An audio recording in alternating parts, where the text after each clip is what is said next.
Hitting the live button. I think we hit the live button. Let me go over to Facebook. And make sure it is public. There we go. We are public. Hey guys, welcome to Massive Iron Live. It is Happy Friday, December 4th. Christmas is rapidly approaching, 3 weeks away. You got all your Christmas shopping done? Let us know.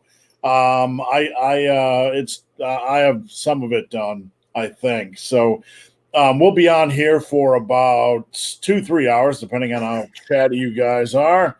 We'll stay on even longer if you want. Just keep posting questions and test our mettle.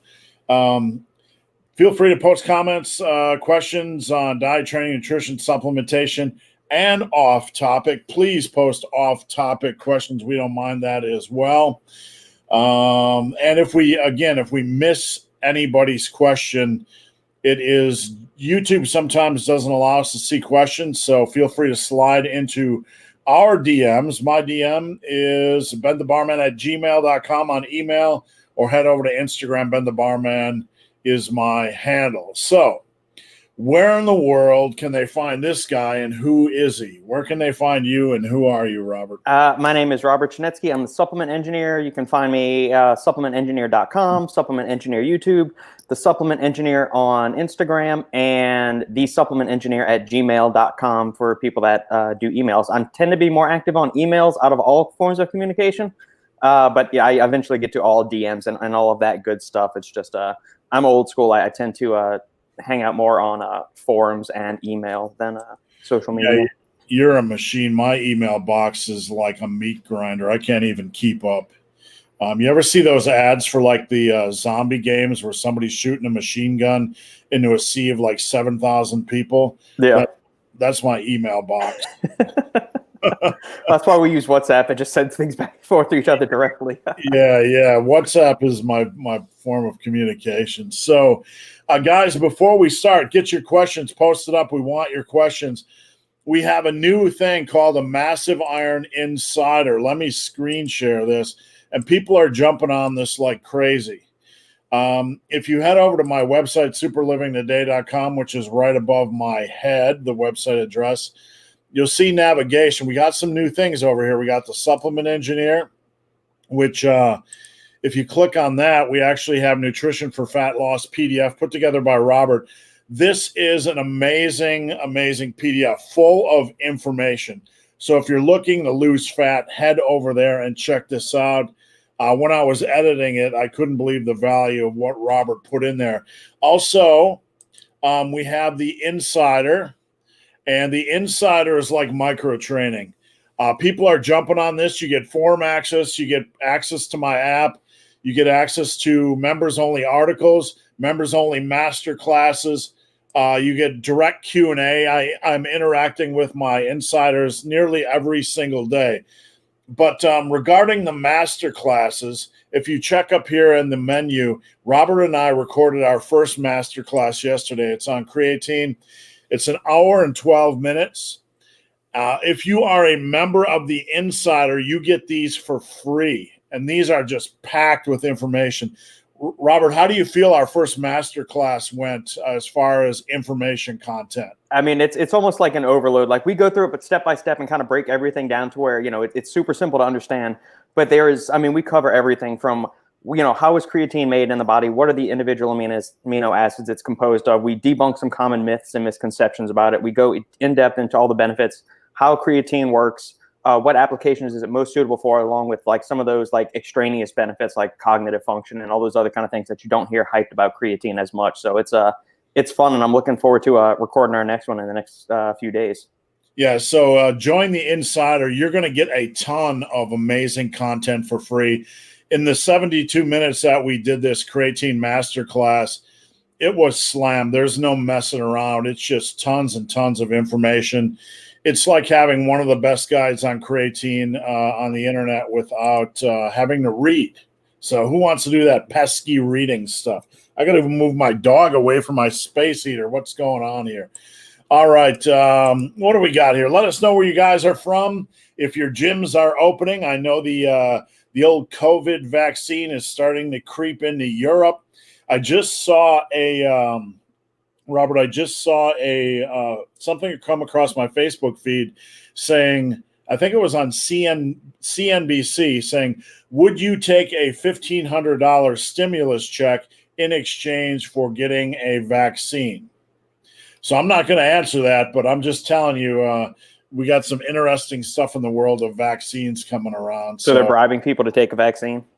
I don't think they're going to be giving anybody a stimulus check. I mean, we're too far deep into that in America. So, Stein, what's going on in Norway? Hope things are well. Got my slingshot today. We'll go to the gym and try it tomorrow.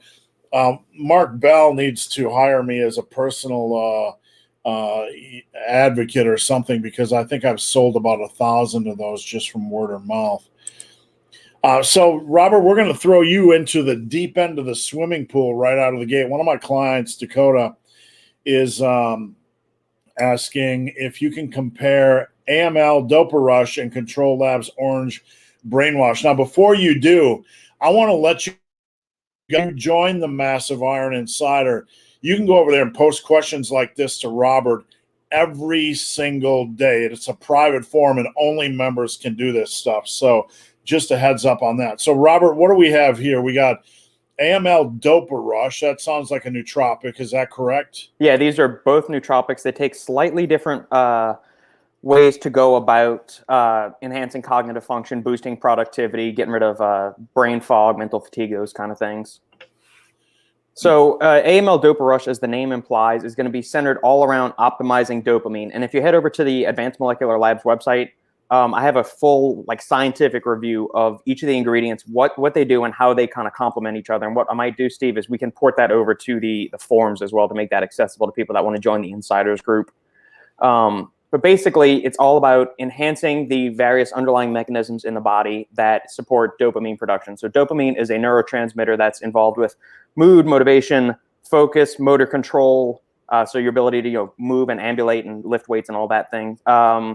Decision making as well, and feel a sense of reward. So the basic way I kind of describe it is that without dopamine, you don't have the initiative or the drive to do anything. You don't have the ability to actually execute that task, and provided that you actually can execute the task, you don't have the ability to feel reward from it. So that's kind of what all of the ingredients in AML Dopa Rush are centered around. So we've got 2,000 milligrams, so 2 grams of L-tyrosine, which tyrosine is an amino acid that serves as a building block for L-dopa.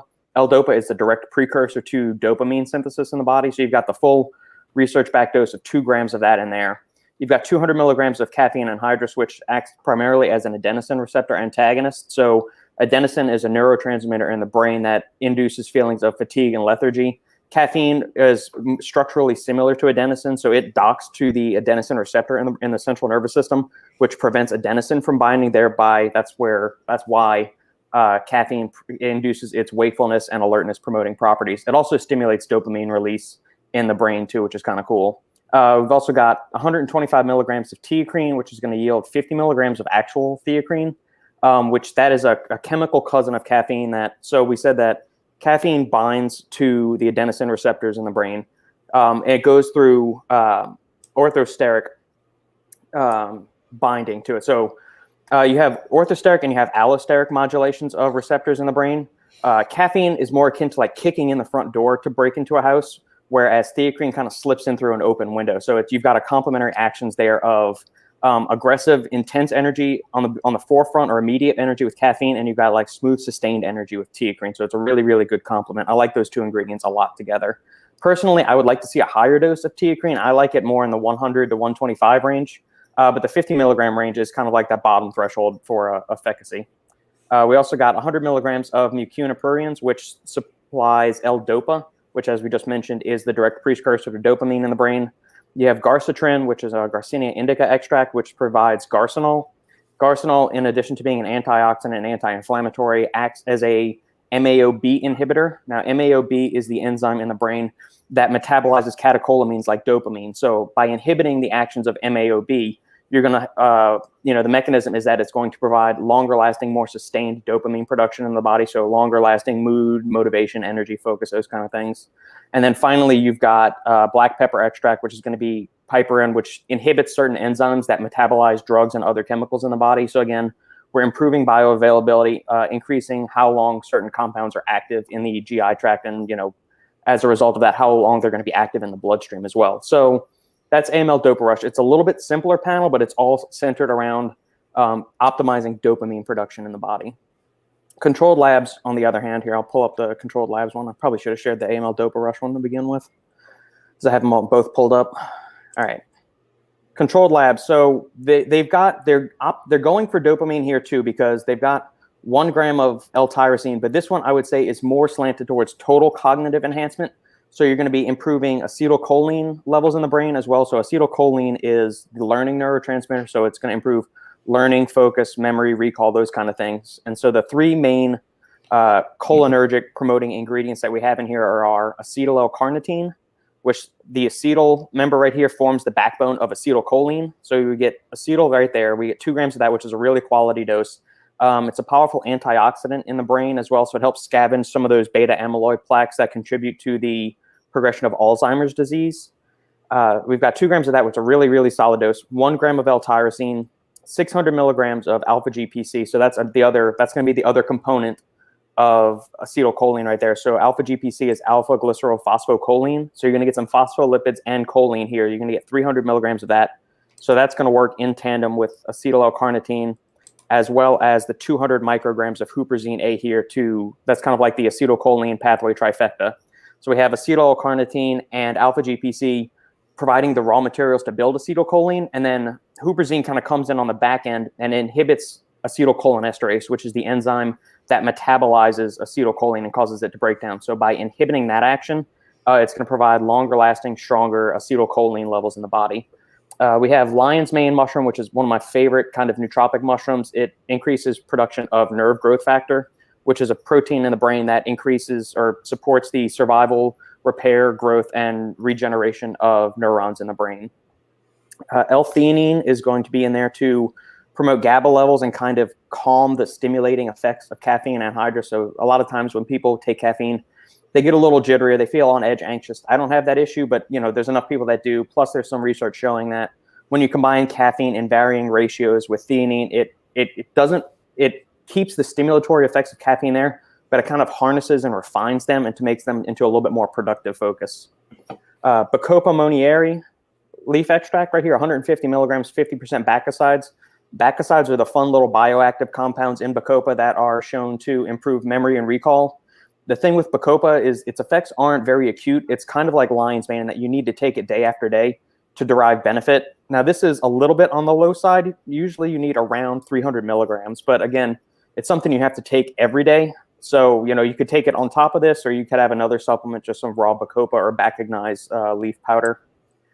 Serenade is phosphatidylserine, which is an anti-anxiety, anti-stress compound. So very frequently in nootropics, you'll see adaptogens in there or anti-stress, anti-anxiety ingredients, because if you're stressed or you got something like weighing on your mind, you're not going to be very productive. You're going to be distracted. You're going to have difficulty zoning in on what you need to do. So that's kind of what it's doing there. Estrogen is doing something similar to what piperine was doing in the Dopa Rush formula, in that it improves bioavailability and absorption in the gut. And finally, we have theobromine, which is I'd call it the weaker younger brother of caffeine. So it's another methylxanthine like caffeine. It's found in coffee, dark chocolate, and a couple of other things.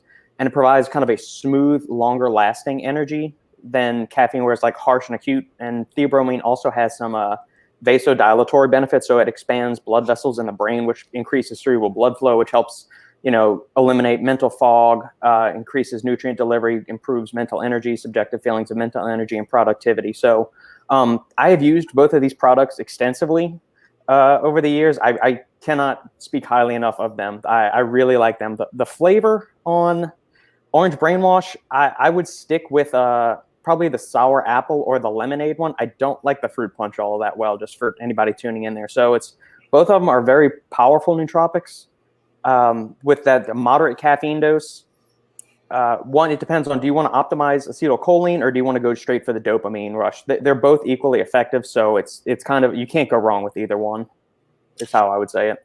Yeah, I just want to add for anybody watching, when it comes to flavoring, you need to understand that while flavoring is important, you have a whole mix of compounds in here that are very complex when you combine them together.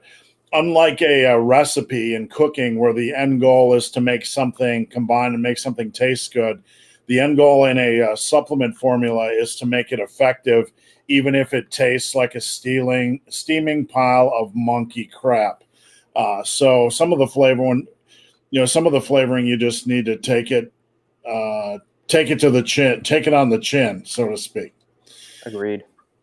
Robert, before we move on, sometimes we talk about movies on here, and I have something to mention. It's not a movie, but it's actually a TV series. It's only 2 seasons. I don't think they ever continued it, but it's called The Frankenstein Chronicles with Sean Bean.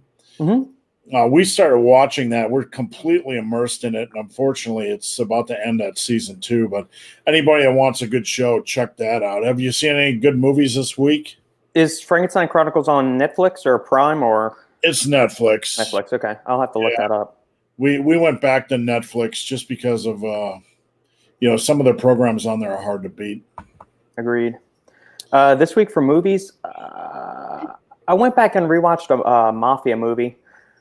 A couple of them. I watched The Irishman, which was the latest Scorsese film about Jimmy Hoffa and Robert De Niro. He's the kind of the Irish bodyguard. And there was a mob hitman and everything and all of that. And then I go through phases where I like certain things, and so I'm kind of on a mob movie kick. Before that, I was on slashers when Halloween was around. I went through some cheesy slashers, and last week I watched The Expendables when Sandy was off school. So yeah, this was my hit for the week. Bella Thorne and Girl. Bella Thorne is also in Chick Fight, which is mildly entertaining if you're very drunk. But that's about it. But this is actually a pretty good movie. Mickey Rourke is in it. He does a passable job. It's nothing Oscar worthy. But it's a pretty entertaining movie.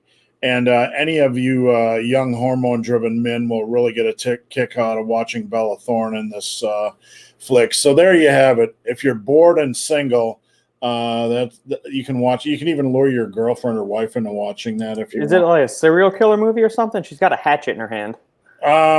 Without spoil, I guess don't spoil it. Then I'll look it up for. No, it's more of a one of those white. It's the basis is basically white trash, lower poverty America.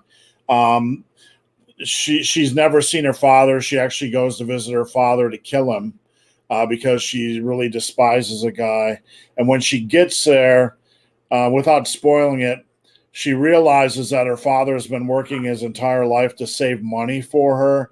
Mm-hmm. And everybody all the creeps in the city know it, so that chaos ensues. So let's just leave it like that.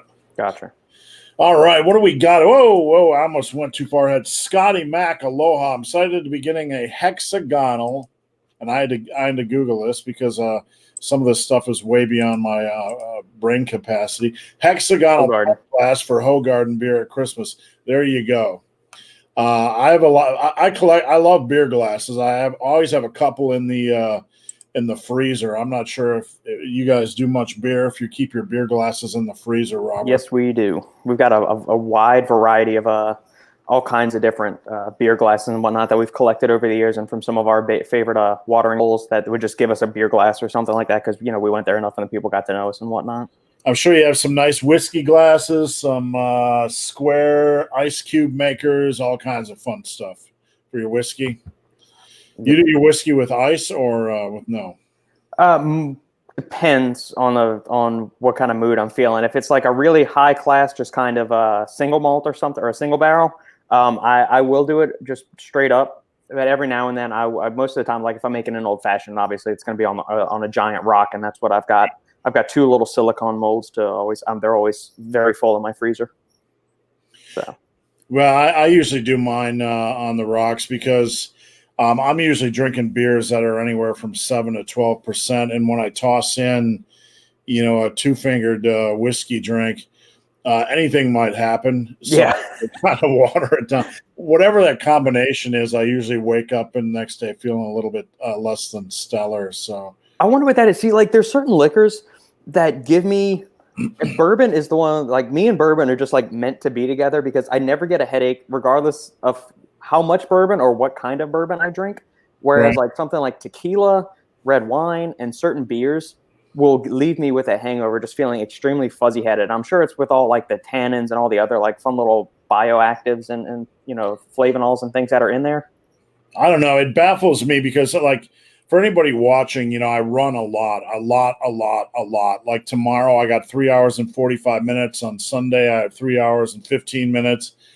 And honestly, that leaves a lot of room for extra beer. And when you're done with a long run, I'm killing. Sometimes I'm killing a 6-pack of really strong beer, and I do find like I tell my wife a lot of times I don't even feel drunk. I don't even feel tipsy ever.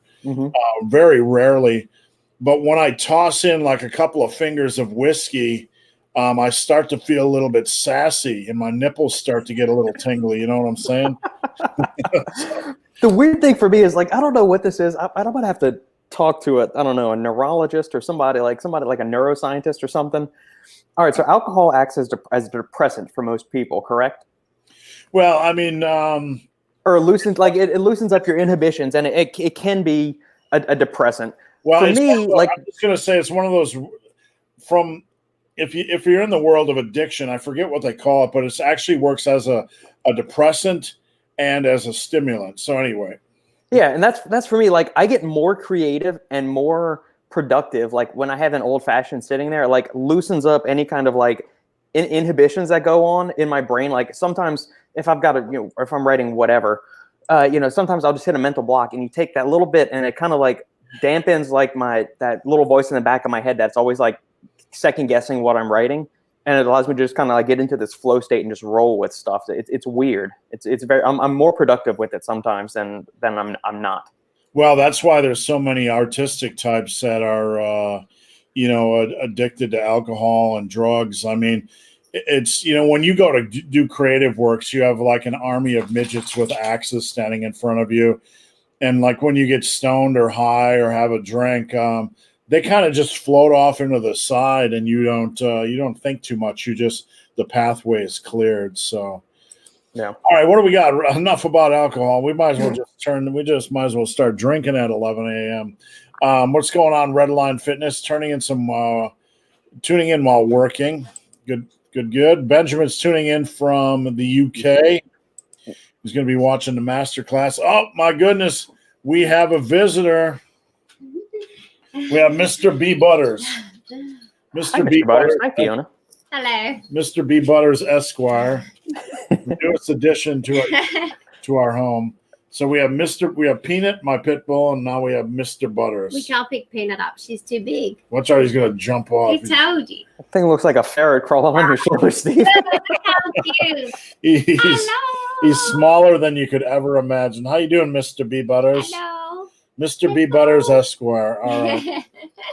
How old is he? 7 weeks. All right, Charles. Tips on progressing from back-supported leg raises to hanging leg raises, or is it just about not having enough core strength yet? If you're doing back-supported leg raises, I assume you're doing it in one of those machines. Yeah, the captain's chair thing, captain's chair leg raises. I don't know about, I can't speak specifically for you. I do know when you have back support, it's basic physics. When one movement, when you're putting energy into one direction, you're going to have some recoil in the other direction, right? When you have back support, when you're moving your legs up, your back can't swing because of that fixed, stable support. So from a physics standpoint, it's going to make it easier for you to raise your legs forward. That energy is almost refocused or refunneled forward, if that makes sense. When you don't have back stabilization, you're going to get some backward sway just naturally as you lift your legs up. It's like doing a barbell row, and it's going to make it harder for you to raise your legs. So that's basically what's taking place from a physics standpoint. I would probably start with knee raises, hanging knee raises first. You can almost turn those into a crunch. I don't mind that exercise at all. I would suggest using Versa grips because you're there to train your core, and not your grip strength. So I would strap yourself in. Robert, anything to add on those? Do you mess around with those at all? Yeah, I was going to say, you're going to have to look at it, Charles. What's going to be the limiting factor with it? So your grip's not going to be a limiting factor when you're doing the captain's chair leg raises. And scapular stability is not really going to be an issue either. But when you're hanging from the bar like that, you've got your grip here, you've got the weak link in your shoulder. If that starts to, get a bunch of like lactic acid building up there and you're getting a burn in there, scapular stability could be that, because you've got to be able to maintain, your torso and the upper half of your body basically straight. As well. So like Steve mentioned, start by bending your knees behind you, and that'll decrease the lever arm that you have to move up there. So it'll make it easier. So don't start trying to just like hang straight from a bar, and then go into like full extension leg raises there. Maybe if you find the pull-up grip too difficult, switch to a neutral grip or a chin-up grip. That'll help out a little bit. Make sure to tense your core, squeeze your ass cheeks together, and bend your knees together and stick them together like that. And then you can worry about flexing them up and down like that. Slow, controlled reps, and it's going to take time. That one tip, squeezing your ass cheeks together, doesn't matter if it's sex or deadlifting or hanging leg raises. That tip is pretty much applicable for anything in life. You're driving, you have diarrhea, whatever. Just apply that tip and you'll be safe. Let's see, what do we got here? Bill Leach, is there any loose calculation or equivalent between dumbbell weight and barbell weight? Well, you're talking about generally a unilateral style movement versus a barbell. They're going to be different. My new book, Plus One, is going to have strength standards for every dumbbell and every major dumbbell and barbell exercise. So what it'll allow you to do is kind of look at what's advanced, what's at elite for a barbell row, and then compare what's advanced and elite for a dumbbell row.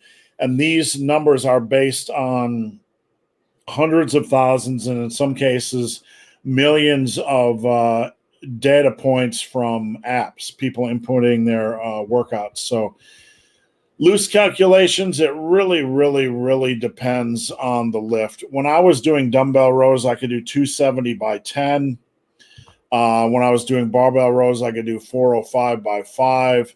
You can generally do a lot more with a single arm than a double arm. But then when you do two, if I could not match that two arms at the same time, I couldn't do 270 pound dumbbells for 10 reps. So, Jameson, I have a grandson named Jameson.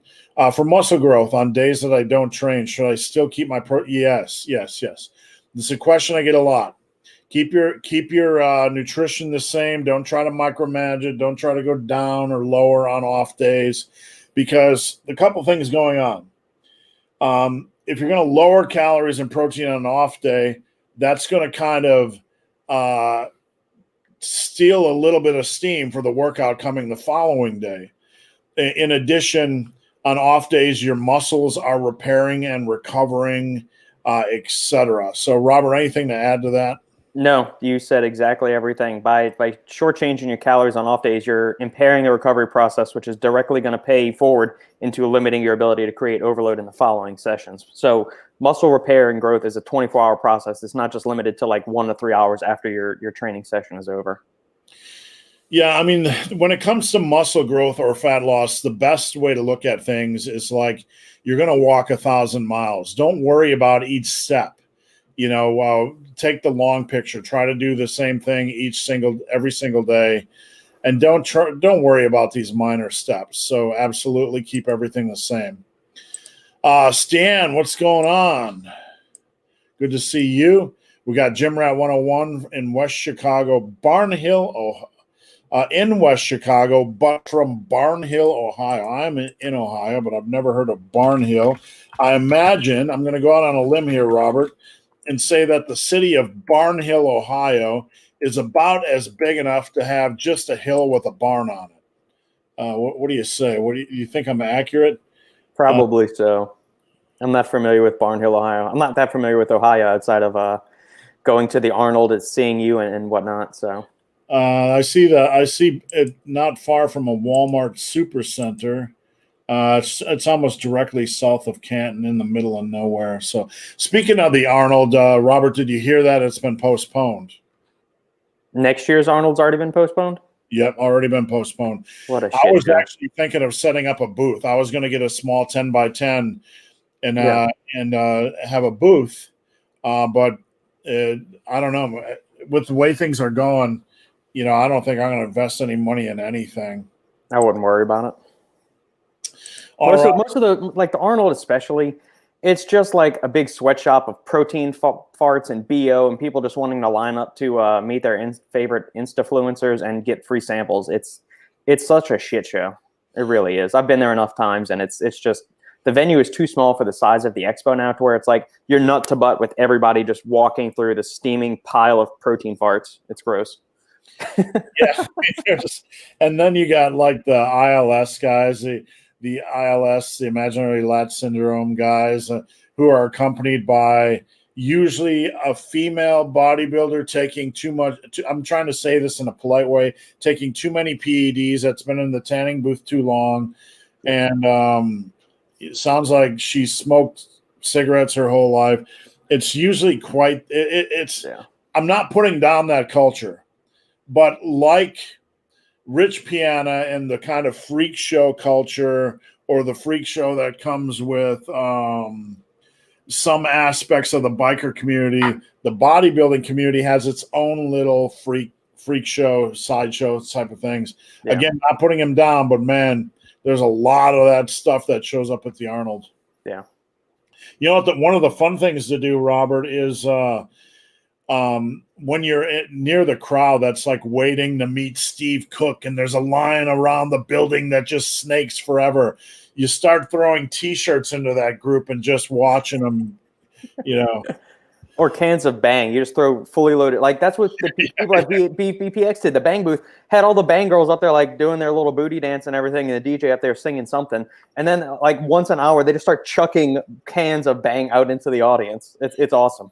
Yeah, well, me and Robert were going to set up a booth, and Robert didn't know that, but I was going to give him a T-shirt that says "Flash your titties for a free shirt," and then whenever they did it, Robert would throw a T-shirt into the. No, not really. We're joking. Bringing me home back to my roots in New Orleans with Mardi Gras on Bourbon Street. Right. Just joke, just humor, folks. Just humor. All right, what do we got? Benjamin Conway, gym's open Wednesday in England. I feel really bad for you guys in England. I have my client, Ben's one of my clients, and he's in England, and it seems like every other week, gyms are closed, gyms are open, gyms are closed, gyms are open. I imagine they're going to stay open now that you have the vaccine, I imagine they're going to stay open. So we'll see. It was ridiculously busy on Wednesday.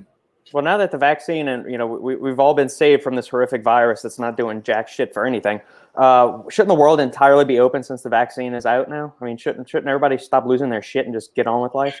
Well, I've seen some different things about the vaccine already from the Pfizer folks. That the pandemic is over was one of the quotes from one of the somebody on their board or whatever. And then on the other hand, somebody from Pfizer says, we don't know if once you take the shot, how contagious you're going to be the first week. So they don't really know.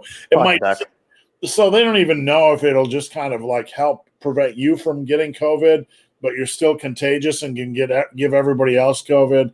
It's like 7 monkeys in a circle dance. I don't know. You figure it out. I can't. Yeah. Bill Leach, I live in Phoenix and we are still open. God bless America. My gym is always, because it is a home gym. Well, that doesn't count. That's, but I'm glad you have a home gym.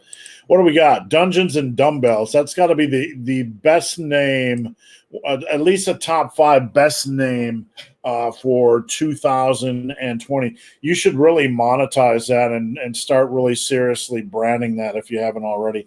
Here in Montreal, gyms are closed until January 11th. Like the random date, that's when COVID will dry up. But honestly, I think they'll be closed longer. It all depends. I think a lot of it depends on the vaccine. I don't think the politicians are going to want to give up control. They all like marching out in front of their little microphones, having that big phallus in front of them and handing down random dictates like thou shalt not take a dump at 10:01 p.m. and with red underwear or else you'll catch COVID. So we'll see. Flying Gorilla, watch out. How's it going, Flying Gorilla? What's up from Athens, Georgia? Isn't that where REM was from? Robert, quick. REM, Google. Athens, Georgia. Fact check. REM, Athens. Yes, 1980. Yes, they were originated in Athens, Georgia. All right, everybody watching, drink. I got that right. Scotty Mac, sad truth is the overweight or obese population could achieve the required percentage for herd immunity with vaccination. No reason for fit and healthy.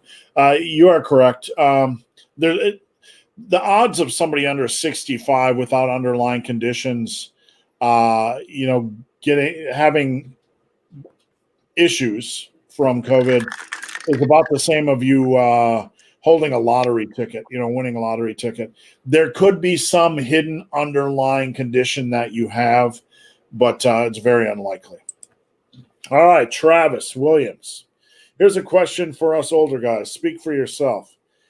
40 plus. What are your recommendations for the best everyday supplementation to maximize our gains and longevity with training?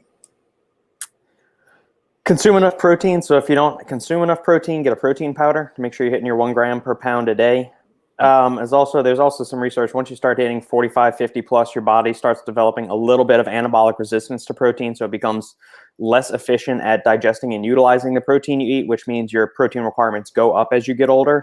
I want to say it's like 10% for every decade that you age. So wherever, like by the time you're 70 or 80, you need to consume like 1.4 grams per pound of protein per day. So definitely consume enough protein, make sure you're resistance training, getting enough sleep. As far as everyday supplementation to maximize your gains, fish oil to help with anti-inflammation and joint health. Turmeric could be another good one. A joint supplement, since you've been lifting for probably a long time and things start to break down over the years. Joint supplement definitely could be good. Creatine, that's a no-brainer. Betaine could be good. That's shown to some benefit in young populations and older ones.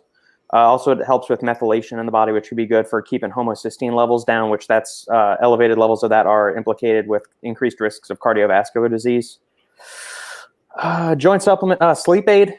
If you have trouble with sleep, then sleep is kind of like what I call an underrated muscle builder or like gains maker, because so many people struggle with sleep or struggle with stress levels and stuff like that. And most quality sleep aids on the market have some anti-stress, anti-anxiety things, plus sleep enhancing and promoting agents in it. And the better you sleep, the better you'll be able to perform and work out. So those would probably be my top, 5 or 6 things right there. So, Robert, I'm going to toss something out because Alan Roberts mentioned this the other day. What does he take? He takes DIM and DHEA. Mm-hmm. And, I was thinking about it when Alan mentioned it. He said he'd been taking it for a long time. But we never get questions on those two. And actually, I'm glad you brought those up because that would be good. DIM supports healthy estrogen metabolism in the body, so it reduces the amount of bad estrogens that your body produces and promotes more of the good ones. And yes, even guys, you do need a base level of estrogen in the body. And then DHEA is DHEA is kind of one of those parent hormones that is used downstream to produce a bunch of other things in the body. So make sure, it's for people under 40, I wouldn't recommend it because there's really no need there. Your hormone levels and hormone production are still pretty top notch. 45 to 50 years old, 50 to 100 milligrams of DHEA per day could be a really good thing. So yeah, good eye for putting that up, Steve. You bet, and thank you, Robert. All right, so we got an interesting question. I love movie questions. I'm a movie guy. For those of you that aren't familiar, when I started my website, Muscle and Brawn, back in the day in like 2007, I also started a movie site dedicated to independent film. So I'm kind of a movie nut, no expert, but Justin says The Raid or Ong Bak. Now, The Raid I have not seen. I believe it's Indonesian, and I'm going to toss this up there if I can. Yeah. I just watched The Raid for the first time earlier this year when I heard they did they did The Raid 2. I wasn't as nuts about The Raid 2 because it just seemed like it was overly long and was plotting. But the original Raid I really, really like that. I need to go back and see Ong Bak. Good question, Justin. Thanks. I'm always in the mood for a good martial arts movie. I've seen neither. Are they? Do they have? Are they in? I assume they're not in English. No, it's subtitled. There may be a dubbed version, but I just watch it with subtitles. And Sandy's hard of hearing sometimes, so we always watch stuff with subtitles for her. All right, what do we got here? Next question. Dave, Argentino.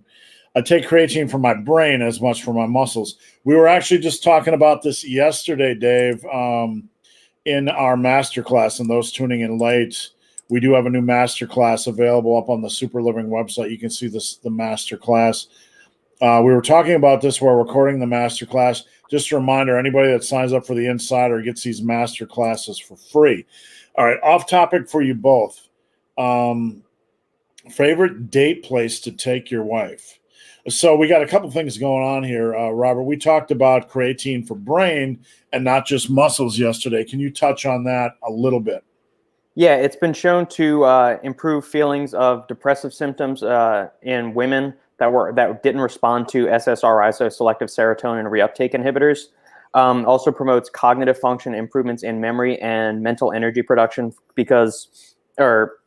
something a lot of people don't realize is that even though the brain itself makes up a relatively small percentage of your overall body mass, it consumes upwards of like 60% of the ATP in your body that day. So it's a very energy hogging organ. So creatine at a base level improves energy production in the brain. You know, if your brain is able to produce memory better or produce energy better, you're going to be more productive. You're going to have less mental fatigue, better mental clarity, less brain fog, those kind of things. It's also been shown to improve memory recall and a few other things, especially in vegans and vegetarians that tend to not get even just enough base creatine in their diet from animal foods. All right, and Robert, I'm going to lead this one, the second part, and anybody watching can chime in. Favorite date place? What we like to do is we like to go on an adventure and go run some random place in the United States, and then we'll go explore a small town and any breweries. We like to brewery hop on our way home, so we'll kind of pick a point on the map. It could be bumfuddle nowhere in Iowa. We'll go run there, check out the little small town and the shops, and then we'll kind of follow some breweries on the way to our hotel or whatever. So that's our fun thing. And don't panic, we're not super chugging. We might have a beer or a small flight, and we're always safe and all that kind of good stuff. But that's one thing that we absolutely love doing prior to 2020. How about you guys, Robert? The bedroom. Yep, there we go. Kidding, humor. Our favorite thing, it's kind of like you, Steve. Like we pre-2020, at least once a week, we would go to a local brewery or one of the watering holes here, order like a really nice fruit, cheese, and nut board, or like fruit and cracker board or something like that, and go to a local winery and have a glass of wine there or a cocktail or something like that. So we'd like to do that because most of the distilleries and vineyards here in at least in our neck of the woods of Texas are on these huge sprawling ranches. So you've got between 10 and 20 acres of just land. So we would go sit outside and enjoy the nice weather, enjoy the scenery, eat some cheese and crackers, some grapes, some spiced nuts, and enjoy some wine or good whiskey, bourbon preferably. So I'm going to tell anybody, can you see this massive iron flag? I can. Right now we're at 56 viewers. We were pretty close to 100 last time. If we get to 100 viewers for the day, I'm going to give away a flag. So anytime we hit 100, and I want you guys to watch out, if we hit 100 on the live views, the first one to comment 100 is going to get a flag. So just tossing that out there. What do we got next? Nigel, just checking in. Want to say hi. Keep the content coming. Thank you, Nigel, for tuning in. I completely agree with your video on touch and go deadlifts. I always take the second half to reset between reps. Yeah, I said on my deadlift video, Robert, this week that touch and go deadlifts should not be done unless you have mastered deadlift form and understand your weight is on your heels and all those kind of mechanics. And even then, when you are very proficient at the deadlift, you really shouldn't do touch and goes unless they're extremely light, where because look, at my peak, my deadlift got over 750, close to 770, 780, maybe 800. I don't know. I bonked at my meat because I was a fat slob that nearly died. But, even so, even for somebody like me, 315 is still 315 pounds. And bonking and jamming and ramming and slamming with that stuff, you got your spine involved, you got your lower back involved, and there's never any reason, in my opinion, to put that at risk with some wonky, sooner or later, it's like shooting a gun in your own face. Sooner or later, you're going to get it. Agreed. Jimmy Cooksworth. Any thoughts on Focus Factor? The one I bought has a multivitamin component, so not sure they all do. Robert, what is Focus Factor? I just pulled it up as I'm not overly familiar with it, but it's on Amazon that I just looked up. Let me actually go to their website to make sure it's the most current form. Let's see here. Focus Factor Original.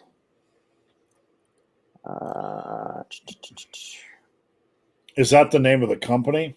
It's the name of the product. I'm looking at the multivitamin complex now. Here, I'll share my screen. All right, we got some screen share here. Yeah. All right, so this is the original Focus Factor. We've got a full list of... I don't see your screen share, Robert. I don't see your screen share. There we go. Okay, so we've got a full list of all the vitamins and minerals here. Wait, I'm just looking at, that's all vitamins. Okay, I was like, yeah. Does this thing have 200 ingredients or what? Yeah, I mean, they're using good forms of the minerals here just based off a cursory glance. So potassium citrate is good. Zinc citrate. We're not seeing zinc oxide or magnesium oxide or any of those crappy forms, which is good. They've also got the good form of vitamin B6, which is P5P, pyridoxal 5-phosphate.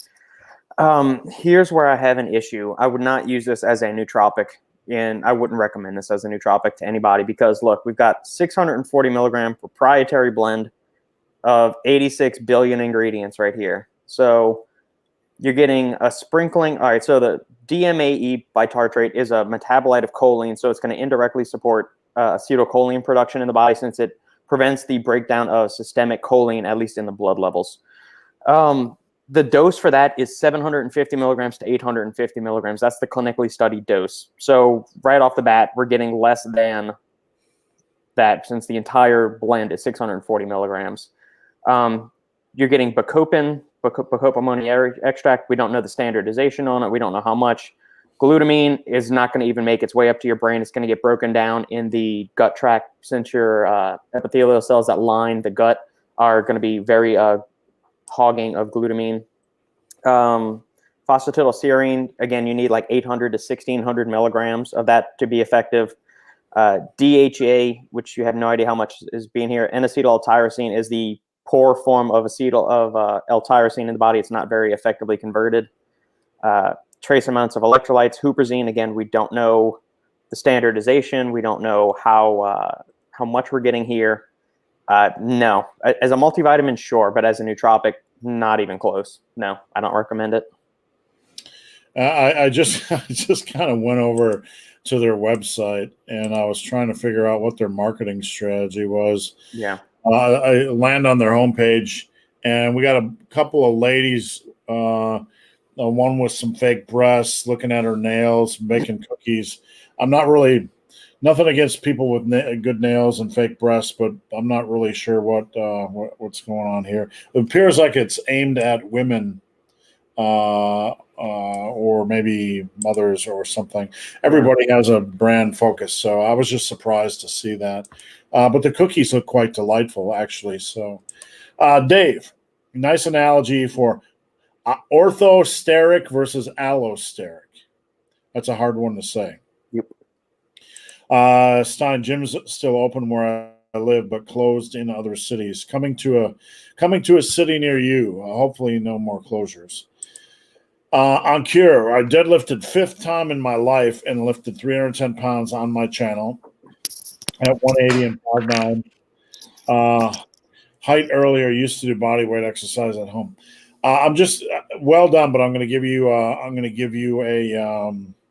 little bit of a warning. don't be doing singles. There's never any reason to be doing singles. You need to you need to get some time under the bar before you, that's some natural strength.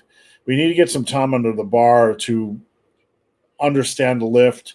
You have some neurological adaptation and just some general, familiarity with the deadlift. And man, I mean, I tell people there's never any good reason to deadlift above 90%. Never. I don't care what anybody says.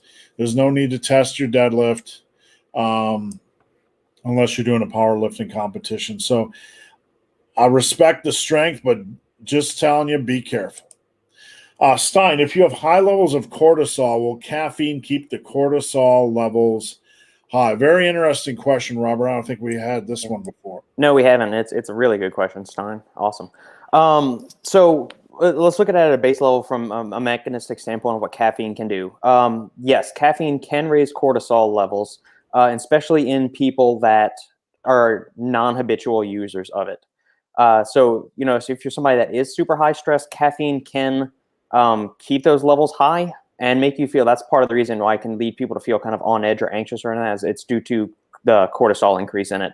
However, there is some research showing in that people that are habitual consumers of caffeine, so they regularly ingest, 150, 200, 300 milligrams of caffeine each day, the body becomes, more attuned to that caffeine, and it does not result in increased levels of cortisol. So if you're somebody that regularly consumes caffeine, it's not going to have much of an impact on cortisol since the body becomes kind of habituated and acclimated to it.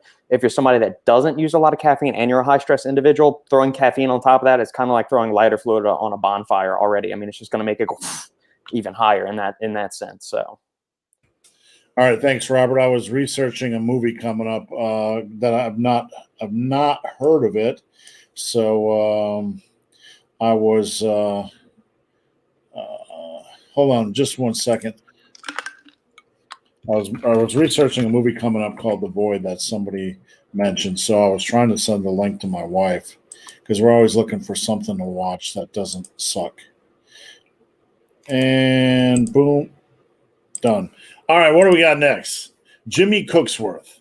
Assuming they maintain top 4 or 5 form, should Ohio State be in the CFP given their lack of outings compared to others in the hunt?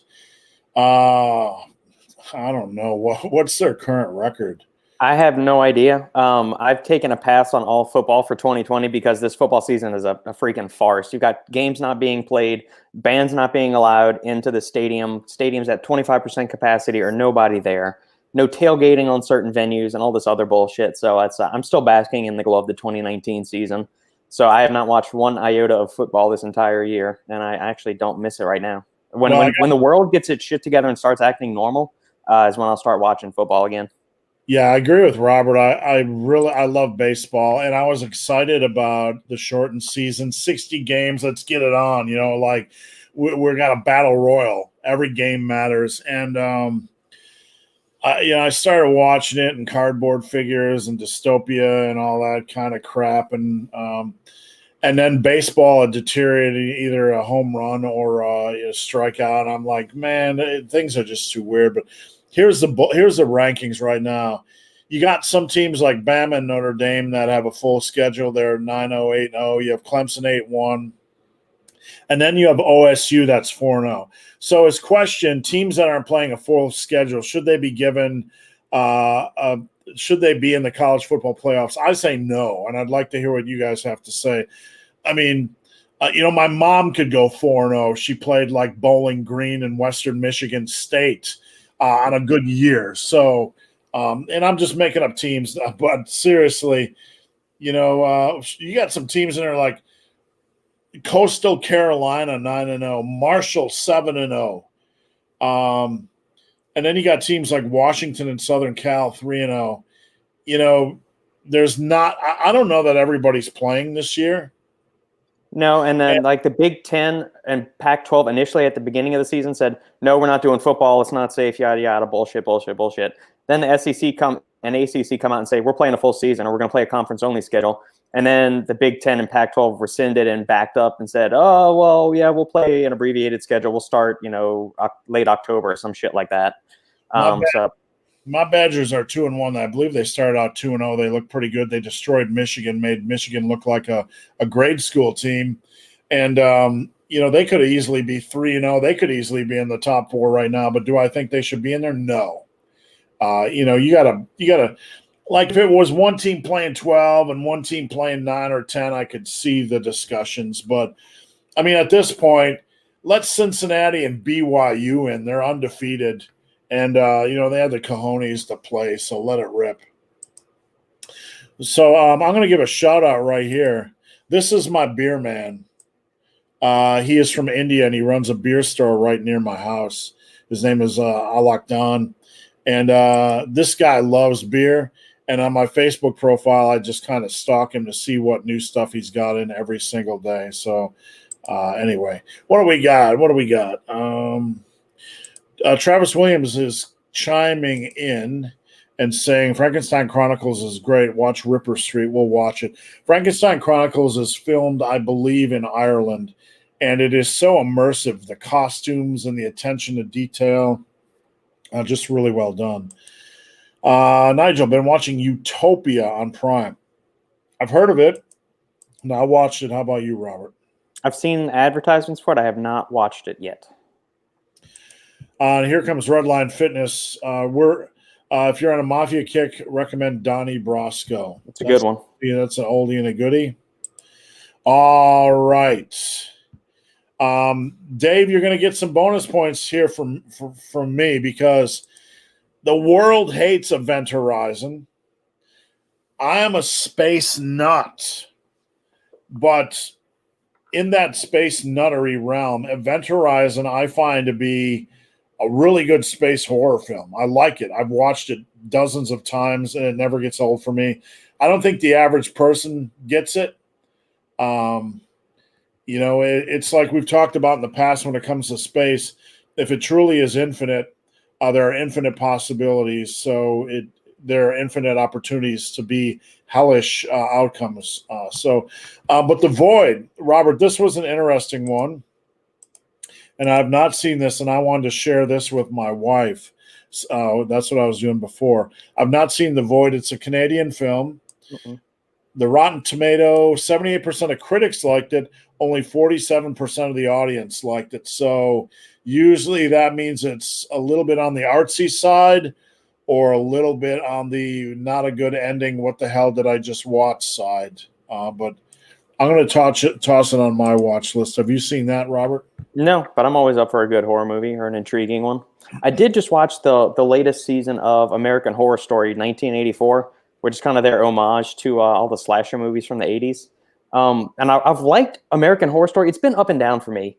Like the first couple of seasons were really good, but then like the later seasons, they just started getting more and more weird and just, like gross to be gross sake, not actually scary or anything. And they started taking more social stances, more political bullshit. And I swear, it's like the producers or the creators of it have this fetish with showing like two guys going at it like BDSM style. It's really awkward to watch. And I ended up like fast forwarding through a bunch of it. Right. But this past season, all of that stuff was very much tamed, very much, it was back to what I originally liked about the series.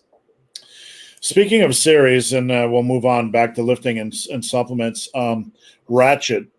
That is the first season spectacular. It's absolutely spectacular. And it is on Netflix, but we absolutely loved it. And I believe the lady from the American Horror Stories is in that, but it's so well done. And it's very immersive. You feel like you're in the late 40s. David T. just stopped by to support the channel. Thank you, sir. Thank you. James Leach, love the content, and thank you, sir. What do we got here? Just got off a shoulder injury and already hit my 1 rep max for 3 on bench. I think I needed that time off. Robert, I want you to chime in on this as well, but I got some folks that come to me, some folks that work with me that are just go, go, go, go, go. And I got to tell you, the first year and a half of running, I did 10 hours a week, 5 2-hour sessions a week. And now I'm finding that by using more rest, I run faster, I run longer, and I feel better. So I can't stress the importance in the long run of giving your body appropriate rest, not just for muscle growth, but just overall repair. So, Robert, I'd like to hear your thoughts on that because it's something I can't stress enough. Yeah, and that's something I've come to the realization too, Steve. And I'm somebody like, growing up with Taekwondo, we were hitting it hard 3 or 4 days a week, and you love that high intensity stuff. And when I first started training, I was the same thing. Like I wanted to drive myself into the ground every day because that's kind of the way, like that's what I thought you had to do. You have to push yourself to almost to that point of puking. And then, you start to get little tweaks here, and then you realize, yeah, I probably need to take a little bit more time off, and you just start progressing. And, if you look at the training of high level athletes, like the people that compete, like NFL, Olympian, track people and things like that, they're not driving themselves into the ground every day. It's kind of like the 80-20 rule, like you're doing with the running book that you're always talking about on the channel. Right. It's like follow that mentality of those professional athletes, not the IFBB pros that are on a bunch of gear and all of those kind of things that say you have to push it off, team no days off and all that other bullshit. It's like your body needs time to rest and recuperate, because only by doing that will you be able to create overload in your sessions. It's follow the training philosophies of like actual professional athletes that are, not hopped up on a bunch of gear. I'm not saying bodybuilders don't know how to work hard and do all that. I'm just, for all the natural lifters out there, take a page out of what professional athletes are doing, how seriously they take recovery, rest, proper nutrition, and those kind of things. I have to say, and I know somebody's going to disagree with me, but one of my markers for hard training is if you are training properly, after 2 days, you should start to feel a little bit tired and fatigued and sleepy on your third day. So if you're feeling pretty darn good on your third day, either you're super, super young or you're not quite pushing it to the level you need to. But I get a lot of people that come to me and say, hey, big, hairy, ugly dude, I want to train more. What should I do? And my response is always the same. Get a second hobby.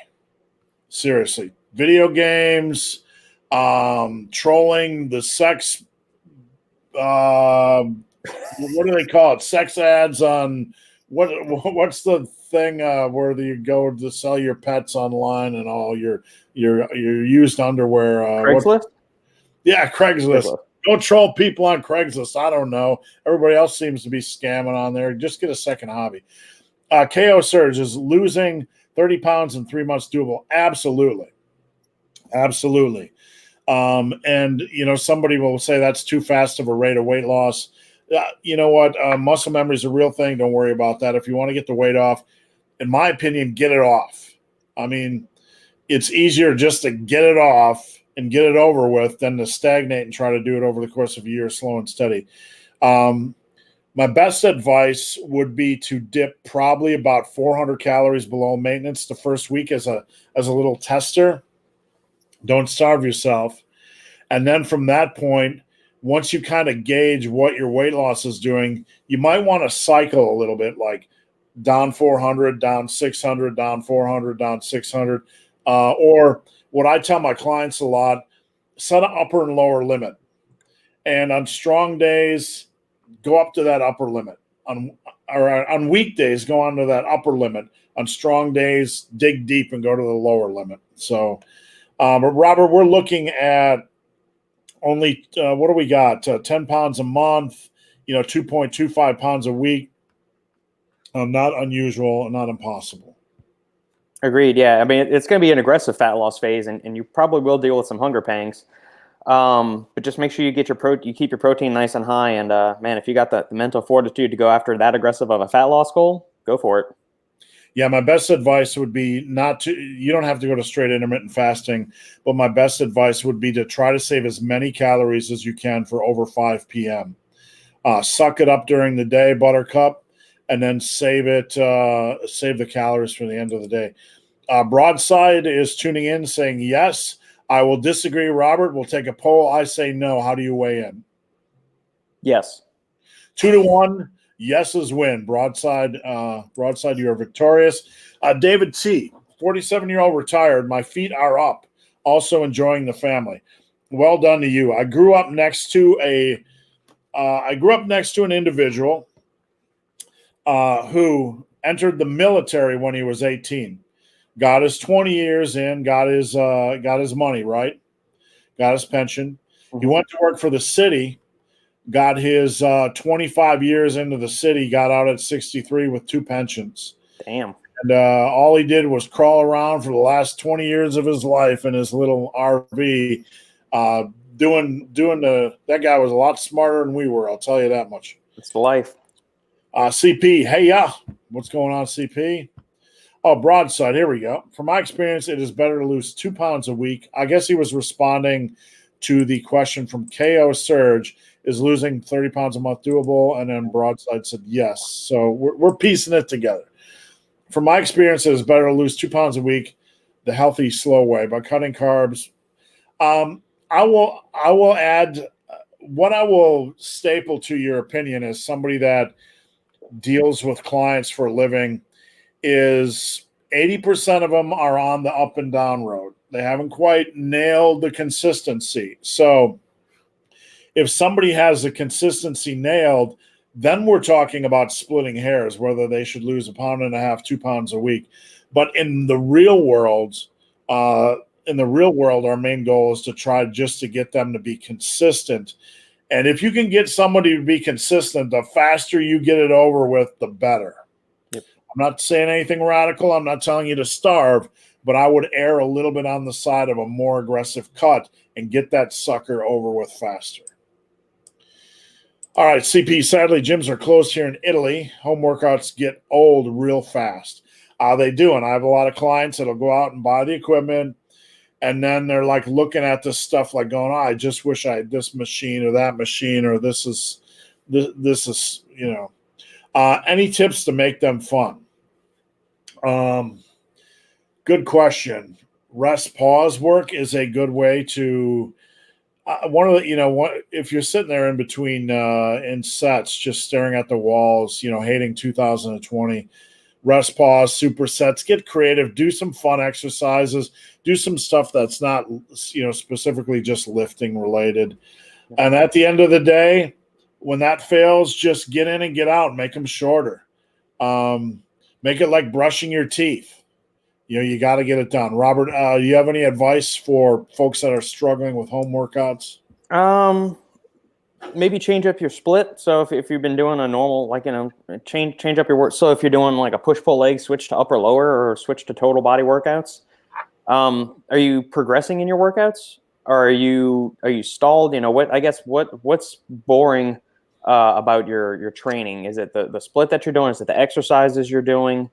Give us a little bit more information. Maybe we can give you a few other tips. But adding supersets, rest pause training. I like block training a lot for when I'm looking like spice things up or just get out of my normal training thing. That can be fun. You can also try, messing with your split, doing like a chest and back day where you superset chest and back exercises. That gives a really, really good upper body pump. Yeah. I got my gym right here, and it's literally 3 feet from my finger.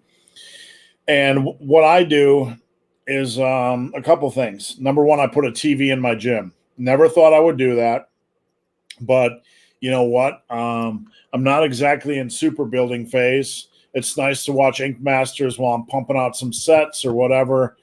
And I'm doing 8x8s right now on my major lifts.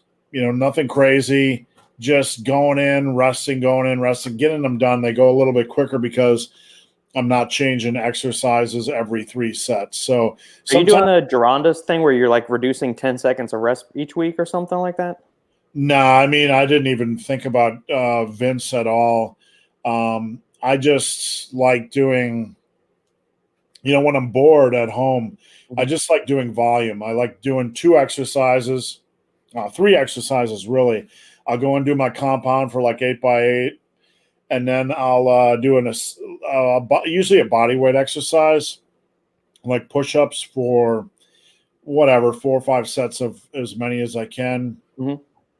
And then I finish off with like skull destroyers or cable tricep extensions.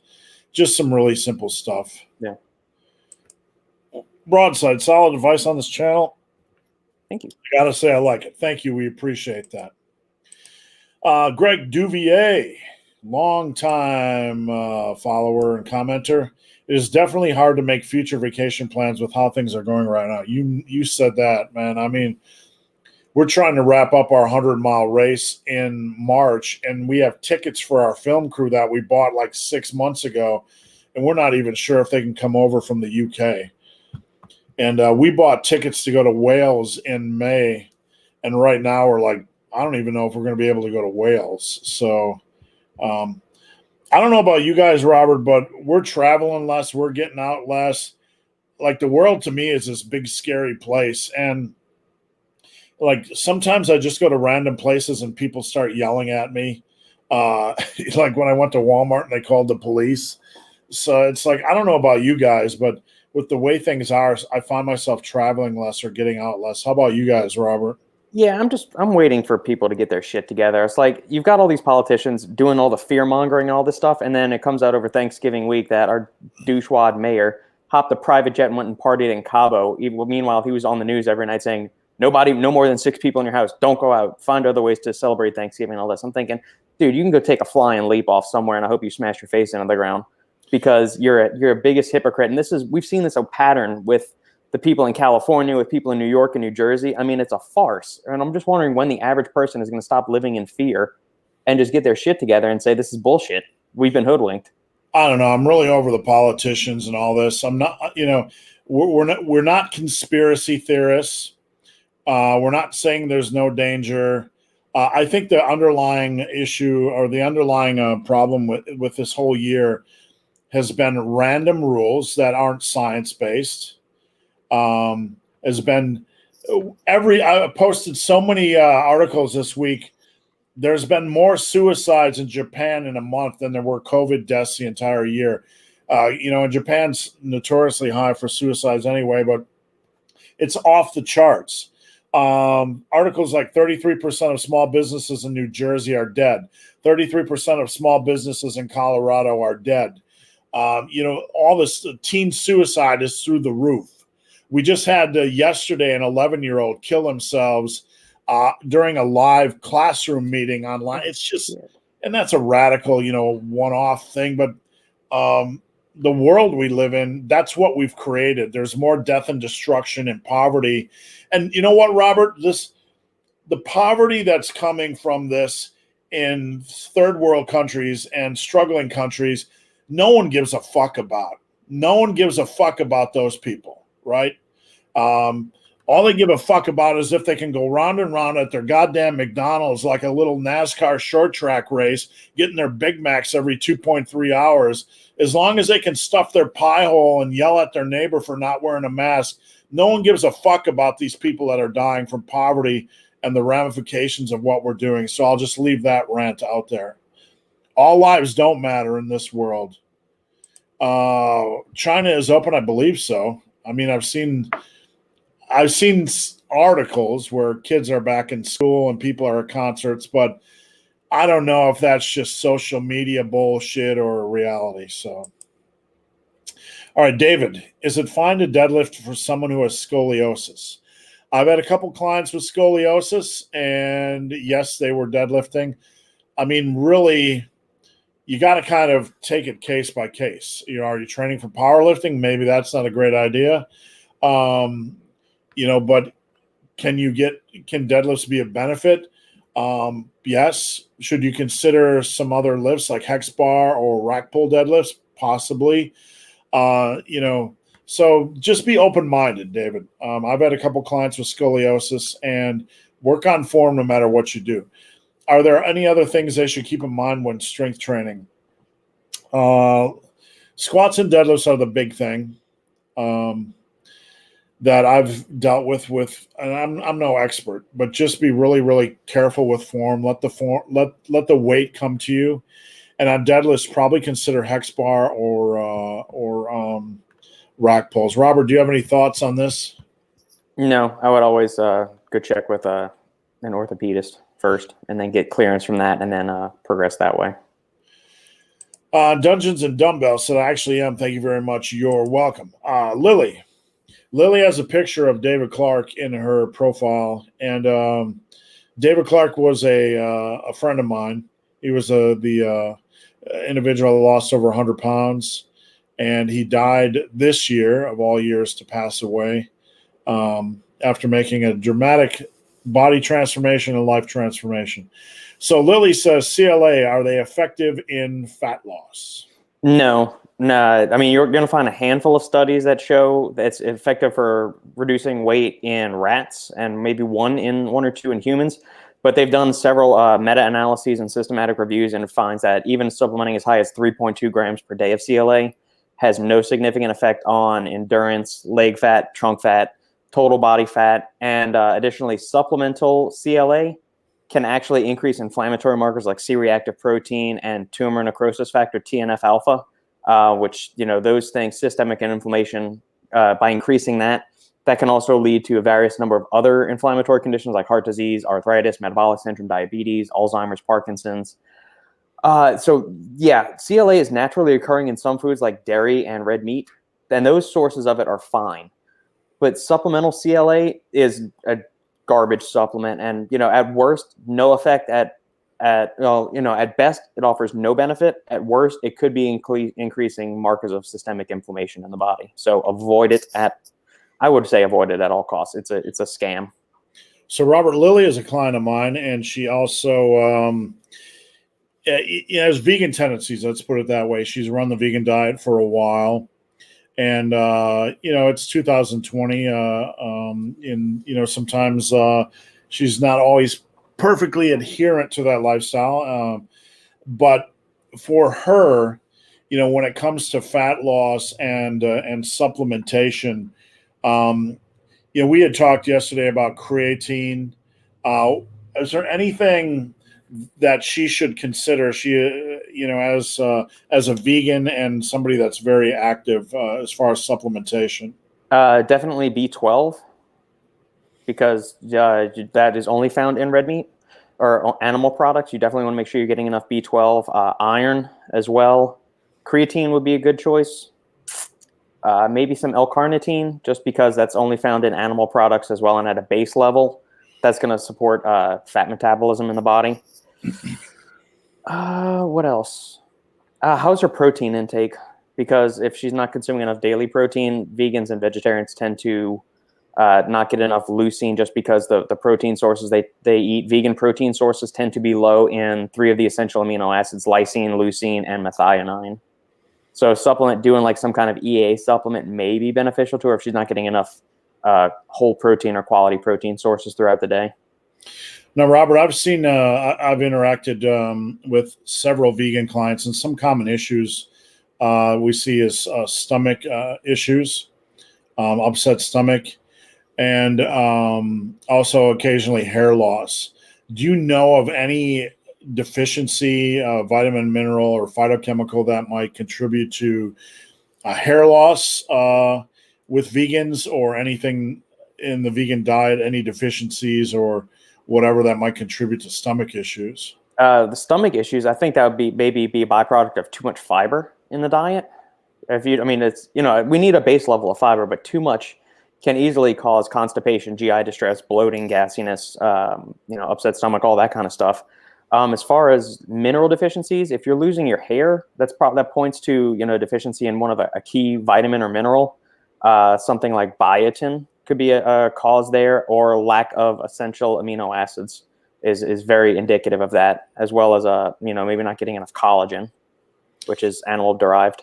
So you said essential amino acids. So an EAA supplement might be a benefit as well as a fail-safe.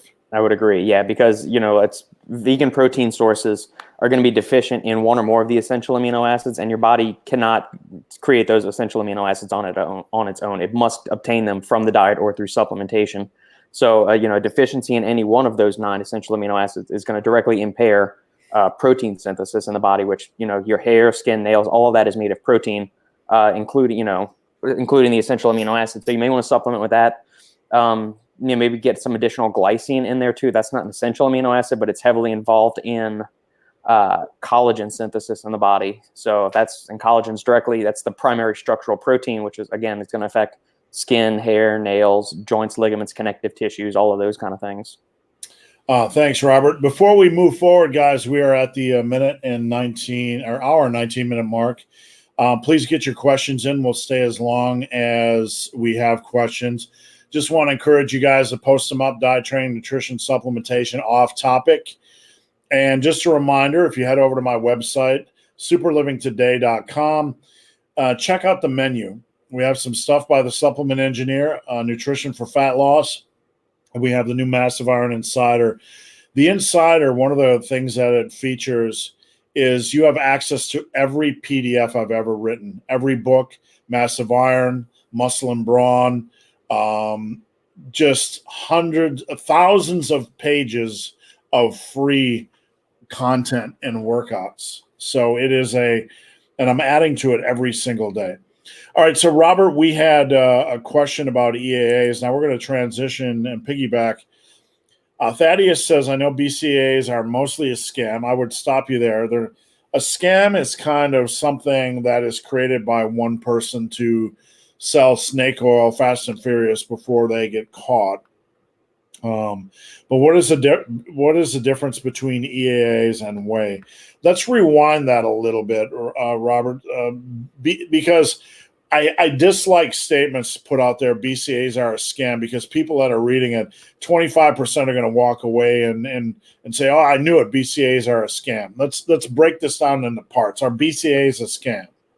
No, I mean, at a base level, your body needs branched chain amino acids. So branched chain amino acids are a special subgroup of 3 of the essential amino acids that are mostly responsible for stimulating mTOR in the body. mTOR is the biological pathway which stimulates or activates muscle protein synthesis. So at a base level, you need BCAAs. Now, most of the time you can obtain those from whole food sources like whey protein, beef, chicken, pork, fish, shellfish, all of those kind of things. Pea protein, soy protein, if you want to, if you're going for a plant-based diet kind of thing. So you definitely need branched chain amino acids and essential amino acids to just function. Where, the quote unquote scam thing is supplement companies saying you have to supplement with BCAAs because otherwise you're going to go catabolic. You're going to, you're not going to get as much gains as if you're not supplementing with enough BCAAs. That's where, the marketing hoax is from the supplement side of things.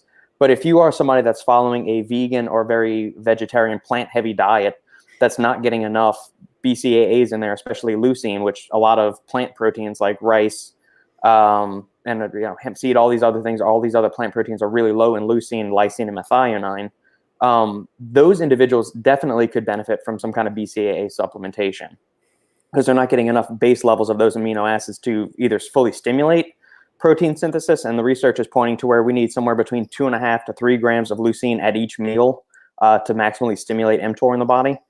So that's where we're going to go from that. Now, the difference between EAAs and whey is that your typical essential amino acid supplement has between 5 and maybe 10 grams of essential amino acids. Most of that is heavily, so like 80% of that, most of the time is going to be in the form of the 3 BCAAs. So if you have a 10-gram essential amino acid formula, 8 grams of it are likely going to be branched chain amino acids, and the other 2 grams are going to be the other 6 essential amino acids. Now, the difference between EAAs and whey is that, like we said, it comes down to the dose of protein. So whey has intact protein molecules, where essential amino acids are individual amino acids. So they are free-form. They've been hydrolyzed. It's individual amino acids, where whey has all these amino acids bonded together in complete protein molecules. And so within whey, you're getting all the essential amino acids, but you're also getting non-essential amino acids, which has been shown. They've done a comparison of EAAs versus whey, and there's an additive effect of protein or mTOR stimulation and increased protein synthesis when consuming a whole protein source versus an essential amino acid source. So there's some play right there with that. The non-essential amino acids, even though they're non-essential, they're having an additive or synergistic complementary effect to the essential amino acids that are in a protein source to increase protein synthesis above and beyond what you would just get with like the essential amino acids. So EAAs are going to be faster digesting than whey because they're individual free-form amino acids, which means they'll clear through the bloodstream faster. Whey is a complete whole protein source, so you're going to get all essential amino acids plus non-essential amino acids, so you're going to be getting more protein per serving, like on a one-to-one basis. So EAAs give you, between 5 and 10 grams. Your average whey protein is going to give you 20 to 25 grams of protein. It's going to give you a little bit more sustained release of essential amino acids and regular amino acids into the bloodstream. They both can be beneficial, but I'm always going to lean on the side more of a whole protein source, and essential amino acids are more along the lines of you got money you want to kind of toss around. You're eating a vegan diet, and you may want to supplement your amino acid intake. Like if you're eating a very plant heavy diet that's low in those EAAs. Thanks, Robert. I appreciate it. We're going to change directions completely and back to deadlifts. Sebastian, are deadlifts enough for forearm strength? I notice if I do too many leg raises, my strapless deadlift actually goes down. You're experiencing forearm fatigue or grip fatigue. And you got to really be careful with grip fatigue or too much gripping in general. One of the top non-shoulder, non-knee, injuries in lifting is elbow tendonitis. And I warn people over and over again, get some Bursa grips. They're $55, $60. They'll last you 12, 14 years. They'll be one of the best investments you'll ever have. So forearm strength, to answer your question, deadlifts, the function of a deadlift is not to build your forearms. The function of a deadlift is to build your back and posterior chain. You'll have some carryover, obviously, for gripping strength, but is it enough? No. Really what builds forearms over time is 5 to 10 years of gripping and grabbing dumbbells and barbells. You're constantly gripping, you're constantly grabbing. So cumulatively, all that work is going to contribute to forearm strength, grip strength, and forearm size. But with that said, what I generally recommend for the average individual is to strap up, get your Versa grips. And if you want forearm size, if you want grip size, work on the different forms of grip strength. You have crush, you can get the captain of crush grippers. You can do static holds, where you're just holding a barbell or holding yourself in a pull-up rack. And you can do pinch grips. You can do pinch like this, pinch like this, pinch like this, or just pinch with all. You can do plate pinches or all kinds of stuff. Those are basically the three types of ways to work on your grip and forearm or your grip strength. Forearms, you can do forearm curls, but I find those to be rather boring and lame and tedious. I like the wrist roller. I have a wrist roller here in my gym. You ever mess around with that sucker, Robert? That's an old schooler. I have not. I saw it when I was up at your place and we did that leg workout, but I did not use it.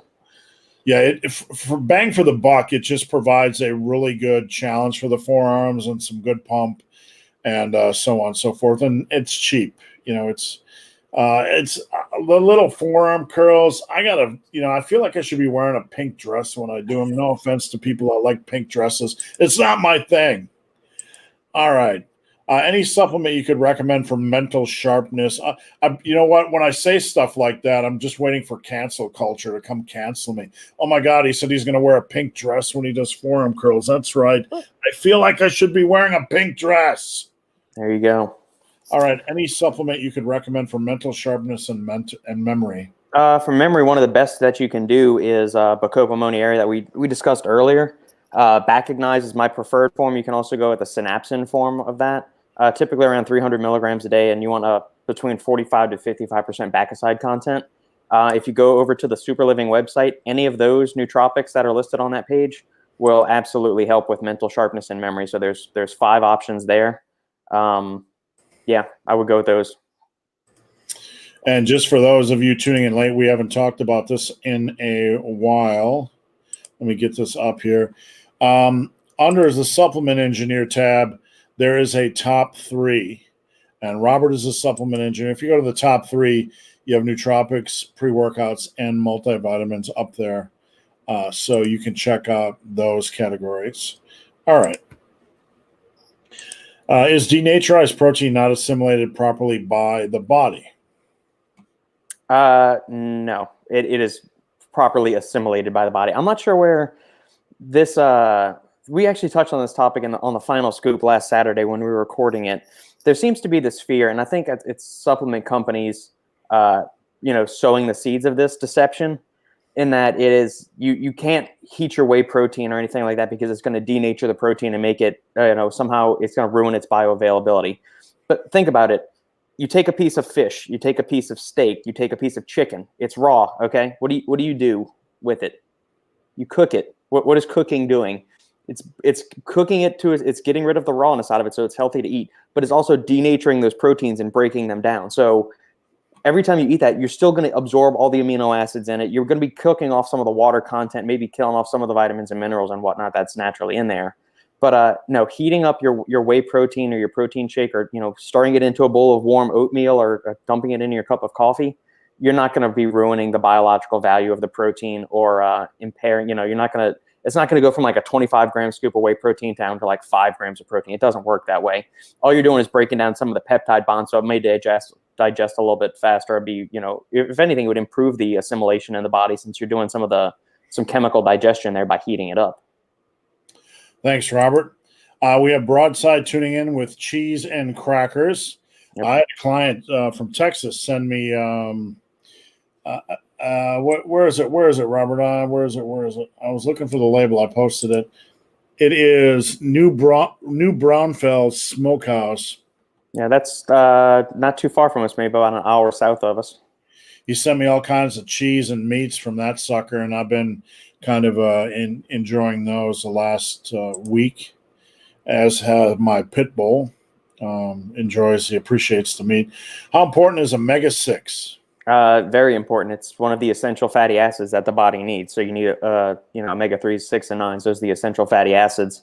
The issue is that most people tend to get plenty of omega-6 naturally from the foods they eat, especially if you're eating a lot of processed foods. That's the kind of fats that are most found in processed goods. And most things, what's more important is getting enough omega-3s, because by and large, most people have like a 20 or 30 to 1 ratio of omega-6 to omega-3s in the body. And when it's that out of whack, that creates a pro-inflammatory state. So by getting that a little bit more in line, maybe like a 4 to 1, 5 to 1, or 10 to 1 ratio of omega-3s to omega-6s, or I'm sorry, omega-6 to omega-3, that's where you kind of keep that inflammatory state at bay. So omega-6s are essential to the body, but it's not a concern getting them in unless you're on like a super ultra low fat diet, ultra calorie restricted. Omega-6 intake is usually not a concern for the vast majority of people. They get ample amounts of that naturally in their diet. Thanks, Robert. Uday Fitness giving us, I believe, the universal, either flipping us off or giving us the horns. I don't know what that means. I'm confused. I don't know. Maybe somebody can educate me. We're old. Cool. Thank you, sir. Bilal, I hope you're both well. Thank you. I'm having difficulty upping the weight in my big lifts. I've been trying to use a concurrent system in a push-pull leg split, but I feel like nothing is working. Any advice? A couple big suggestions for any of those of you that want help. Join the Massive Iron Insider. It's only $24.99 a month, and you get me and Robert in your back pocket. I can help you with your programming. I can help guide you. I can help look for things, and it's a good investment. Beyond that, check out my workouts on my website, superlivingtoday.com. They're relatively inexpensive. If you join the Insider, you get all my workouts for free, and that's a huge library. But they will help you make sure your programming is nailed if you can't afford coaching. Beyond that, right now, I would move away from concurrency and the push-pull leg split, probably move down to training 4 days a week, simplify your mechanisms a little bit, simplify your progression a little bit, and have somebody look at your progression to say, are you plateaued or do you have an issue with expectations? And Robert, we talk about this a lot, and I'm going to pull up my handy dandy 1 rep max calculator. And I want to show people this. All right. Handy dandy calculator. All right. So let's say you are benching 170 pounds for 6 reps. Okay. And you've only gone up 2 reps in the last 2 months, and the world is ending and you're feeling depressed, etc. 170 by 6 is an estimated 1 rep max of 197.4. You add 2 reps to that, 1 rep a month, and your max is up 14 pounds or 7 pounds a month. That's exceptional. exceptional progress. A lot of issues with what people have in this industry is not a lack of progression. It is a lack of understanding of what every rep means. So, with that said, have somebody look at your progression to make sure you are not, that if you are stalled or not. My new book, Plus One, which is about 70% done, is going to dive into a lot of actual numbers of progression to help people pull people away from the ledge a little bit. Dungeons and Dumbbells. I just ordered your Muscle and Brawn book. Anybody that hasn't seen this book, I cut my teeth. I built my name on the website Muscle and Brawn, and these are some of the best articles from Muscle and Brawn. This is packed with content from German volume training to Russian squat programs. It's like porn for anybody that loves workout and training. It's worth every penny. So check that book out at my website. And I appreciate your support. Daniel, 3 things that are better when married and 3 things that are better when single. Oh, my goodness. I hope our wives aren't going to watch this. Three things that are better married. Let's start with that, Robert. You do your 3 things. I mean, I don't know. This is gonna. I mean, this might be for this one. This might be a smart ass answer or something. I don't really know. I mean, Sandy and I have been married 11 years. I've known her for 20 years. We met in 2000. We started dating in 2002. I mean, you know, we've been together for over half of our lives at this point. I'm 35. We started dating in April of 2002. And obviously we had a few breakups here and there, but I mean, I've known her and been with her longer than I've actually been single. I can't really think of anything because like we have grown so close over the years and we've done so many things. Like when you marry your best friend, everything is better with them. There's nothing that I can think of that would be better without her. Maybe working out, like my training. I tend to get angry sometimes with leg workouts, and I just want to get in and by myself. And you know, she either can't or doesn't push herself as hard when it comes to certain workouts. Maybe just because she's not as passionate about training. I mean, she still trains, but she's not as passionate and fervent about it as I am. So maybe that's what's better when I'm single or just by myself. But I mean, everything else. I mean, I married her, and you know, chose to spend my life with her for a reason. She's awesome, and she makes everything better. So that's where maybe it's a cop-out answer, but everything is better with her. All right, so you just answered both questions, and that's your final answer, is what I'm saying. Yep. Okay, 3 things that are better single. Number 1, I could smoke cigars in my apartment. Can't do that now, and I kind of miss that a lot. So that's one thing. Number 2, I don't have to have the constant conversation. Hey, honey, when are you going to be ready? 5 minutes, dear. Okay, I'll plan on 55. No, I said 5. Well, that means 55. No, it doesn't. Well, I'm going to go down to my office and wait anyway. 60 minutes later, it was 55. Was it really? I didn't know. I'm so sorry. Like that conversation. And the third thing that's better when you're single is you don't have to watch where her keys are at. You don't have to watch where her garage door opener is at. You don't have to watch where her sunglasses are at. You don't have to watch where a person, like a guy, will come home and he'll take his keys and he'll put them in the spot. Like, here's my wallet. My wallet's in the spot. It's in the spot it's supposed to go in, so I don't lose that important shit. So when I'm ready to leave my office, I know where my wallet is and I know where my keys are because they're in the spot. But women, they walk in and they're not focused on that singular thing, which is, I'm going to put my keys in the spot so I know where to find them. Should I need to leave my cave and go hunting? A woman's like, oh, Susie, she had the best dress on, and I think I'm on a dog food, and did I order enough wipes? They got 7,000 things going on in their head, and they just throw their shit every fucking where, and then when it comes time to go out, like, let's go to the store, where are the keys? I don't fucking know where the keys are at.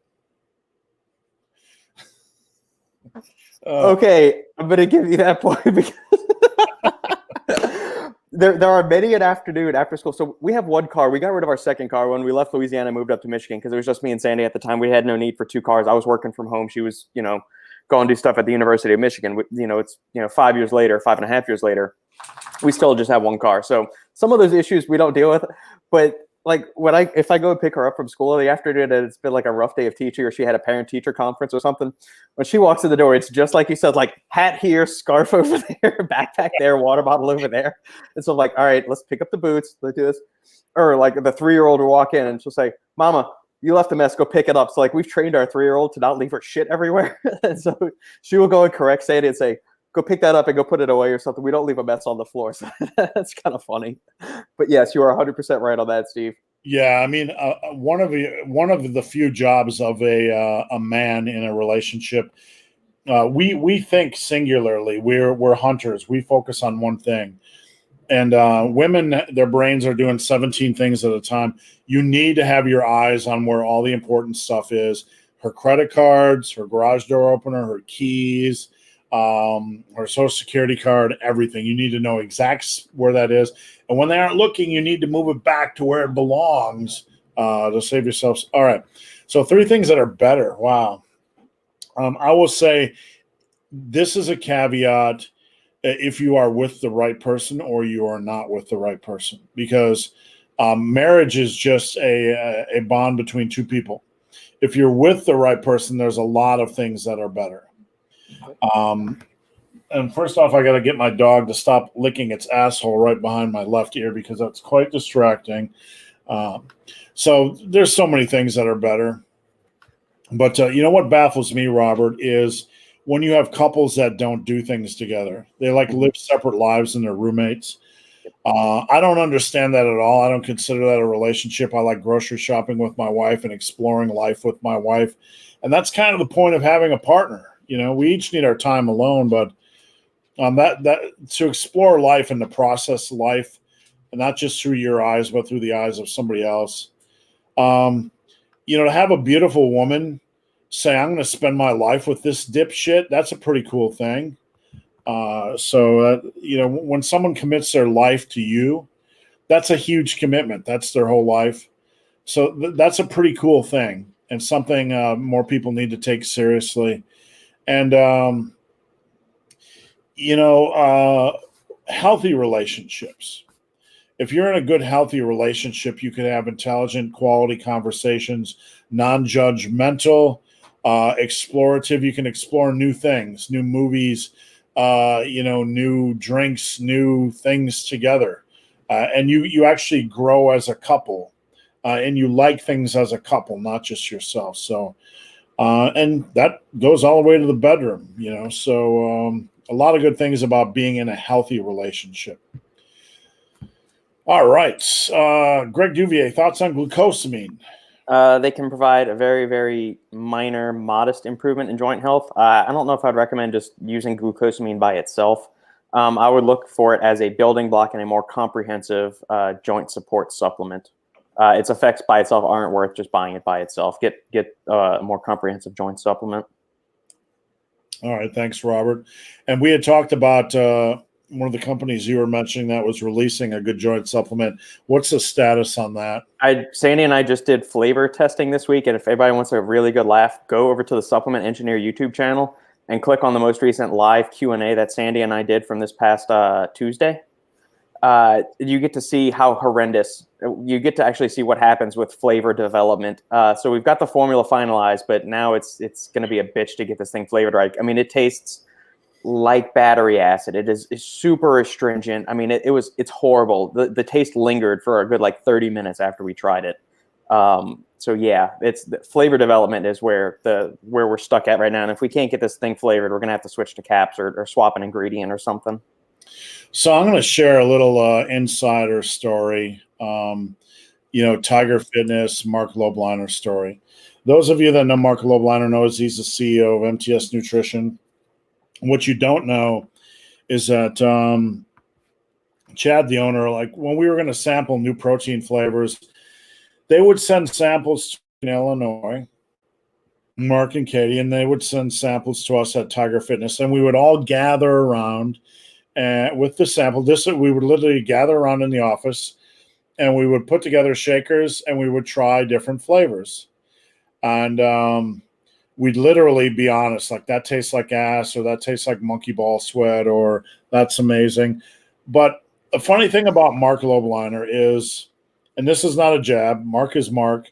He would eat, he eats a lot of the same thing, sweet potatoes and chicken and 2.3 stems of broccoli. Literally, he's very very tight on his diet. But almost, 90% of the cases, Mark would say, that's the best thing I've ever tasted. And we'd be in the office saying, that tastes like licking a gorilla's asshole. So we would always have to counterbalance things with Mark. And sometimes we'd have to get a little bit pushy. Not in all cases, right? But in many cases. So what Robert was talking about just kind of reminded me of flavor testing in the supplement industry. Yeah. And let's see, what do we got here? I struggle to progress with shoulder routines. Are there possible reasons for it? Yes. The shoulder tends not to have as much muscular endurance as a lot of other muscle groups. I find that when you try to do a lot of volume, it can be harder to progress on the shoulders. So there's a sweet spot you have to find. Not too heavy, not too light. And sometimes it can be triceps related. Sometimes it can be you're doing too many isolation exercises. So the only thing I can really say, Scotty, is when we're looking at not making progress, you need somebody to look at your routine, your diet, the whole big picture. Which brings me back to, if you head over to superlivingtoday.com and become a muscle or massive iron insider, I'll help you with that. So, but seriously, without doing the sales pitch, I'd have to look at a lot under the hood. Royston, my body weight is 220. My goal is to bench 405. Currently, I've been 365 for 3. Any tips on how to get a 405 bench? Let me just plug that in right now. 365 by 3, you're pretty close. You're at about 386. The first thing I would say to you is be patient. That could take a couple of years, and that's for some that could take a couple of weeks. For many, that could take a couple of years. So first off, be patient. Second off, make sure your programming on your upper body is well-rounded and aggressive, meaning you're attacking your back, your shoulders, your triceps, a little bit of your biceps, and your chest, because we don't always talk about chest strength and shoulder strength when it comes to bench. I would probably consider doing 2 training days a week that are more bench focused, since you have bench focused goals. And how they are structured would, you probably want a little bit of a heavier day, like a 1, 2, 3, 4, 5 day. Maybe what I mean by that is, say 345. You do a single, then a double, then a triple, then a 4, and then you try to do as many reps as you can on the last set. Something heavier with a lot of bench volume, and then a day where you do more assistance work on bench. So there are many ways to structure that, but and don't follow the icon in your don't follow the avatar of Tom Platz, because you'll get trapped on leg focus. But I'd love to look at your programming, Royston. You can head over to Instagram at Ben the Barman. Let me know what you're doing currently, and I can maybe point out a few things. Fabian, which split are you currently on? What are you doing currently, Robert? I am doing a 5-day split currently. So today was my higher volume leg day. Tomorrow is going to be an upper body workout. Rest day on Sunday. And then I have legs push pull Monday, Tuesday, Wednesday, then off day on Thursday. And usually on my off days, I'm still up walking around and doing things like that. But that is my current split. So Monday, Tuesday, Wednesday is legs push pull, off day Thursday, legs Friday, upper body on Saturday, off day Sunday. Yeah, I'd like to say my current split is really focused and targeted, but it's like trying to survive. I'm going to see if I can show folks this. I have a running coach. He's one of the top runners in the world, and this is my calendar. That was last week. And we do 3 weeks peaking and then 1 week back off. So just for him, I do core work, like a Tuesday core work. Hey, stop licking your ass over there. Core work, and then easy run strides, long run on Wednesday, easy run. Friday is elliptical and strength. Their strength workouts, not mine. Saturday is a long run. So I got a full day of their programming, and then I got to squeeze in my strength training on top of that. So my split is basically called, let me pray to the Lord Jesus that I have time to squeeze in 30 minutes of training today. That's as honest as I can get. Thomas, great job. I'm 72 years old. Any suggestions to increase my power lifts? I'm currently 800 pounds on 3 lifts. I weigh 190 pounds. I have no problems with any joints. Thomas, I'd love to work with you. So if you're interested, it's such a broad question. And I'm not just trying to give you the old sales pitch, but it's such a broad question. It's really, really hard to give you an appropriate answer without diving under the hood and looking at everything, your nutrition and your weight and your health history and all kinds of things. So, I'd love to work with you. If you want to consider joining the Insider, that's only $24.99 a month. And basically, it's a little bit of coaching in a box. The full coaching service, I design your workouts, and I'm with you every single day. So that's a little bit different, but that's available as well. Justin, is that Greg Doucette? We've had a week of drama, Robert, and you seem unscathed by all the YouTube drama. Yeah, I haven't, because you and one of our normal listeners, Scott McCarleen, was saying something about Doucette drama. So can you give me a synopsis of what's going on? Because I tend to not keep up with it. I mean, there's a few channels that I am subscribed to, but I don't check their videos, or I don't have time to watch videos every day, so I'm kind of out of the loop on a lot of things. Basically, a lot of stuff exploded. Like Greg has a history of. There's some news stories about him when he was in the cycling world about getting busted for taking something, and then in the powerlifting world, and then Greg was involved with a steroid ring. And we had big guys like Chris Jones and Brandon Carter and Mark Lobliner and everybody pushing at him at the same time. And then Greg's fan base pushing back, saying he's not a snitch. And it's just a big give and take. You look at some of Chris Jones' videos, there's like the dislike ratios are crazy. So there was a battle royale between like everybody in the universe and Greg Doucette. Gotcha. So the sycophants of Doucette were coming out with the pitchforks and torches.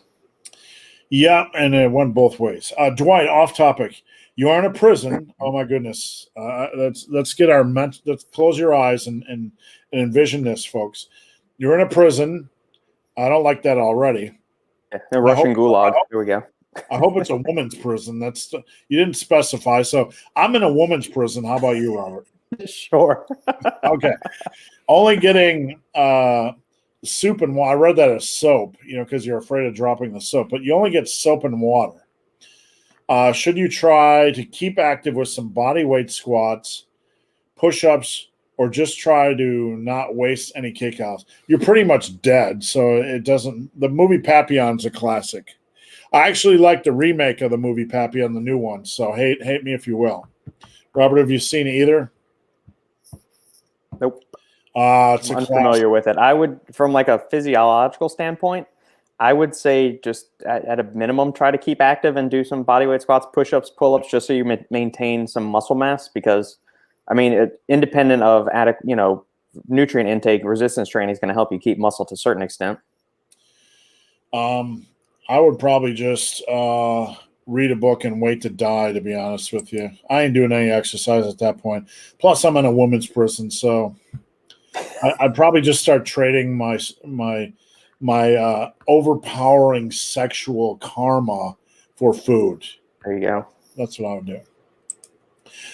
Dude, 666, love the wrist roller. Absolutely, you can't go wrong with it. Park McLean, cambered bar versus safety squat bar for shoulder health. That's a good question. And I'm not sure everybody understands what a cambered bar is. So I'm just trying to see if I can here's a cambered bar. And bear with me here, folks. Sorry about that. But just for those of you keeping score at home.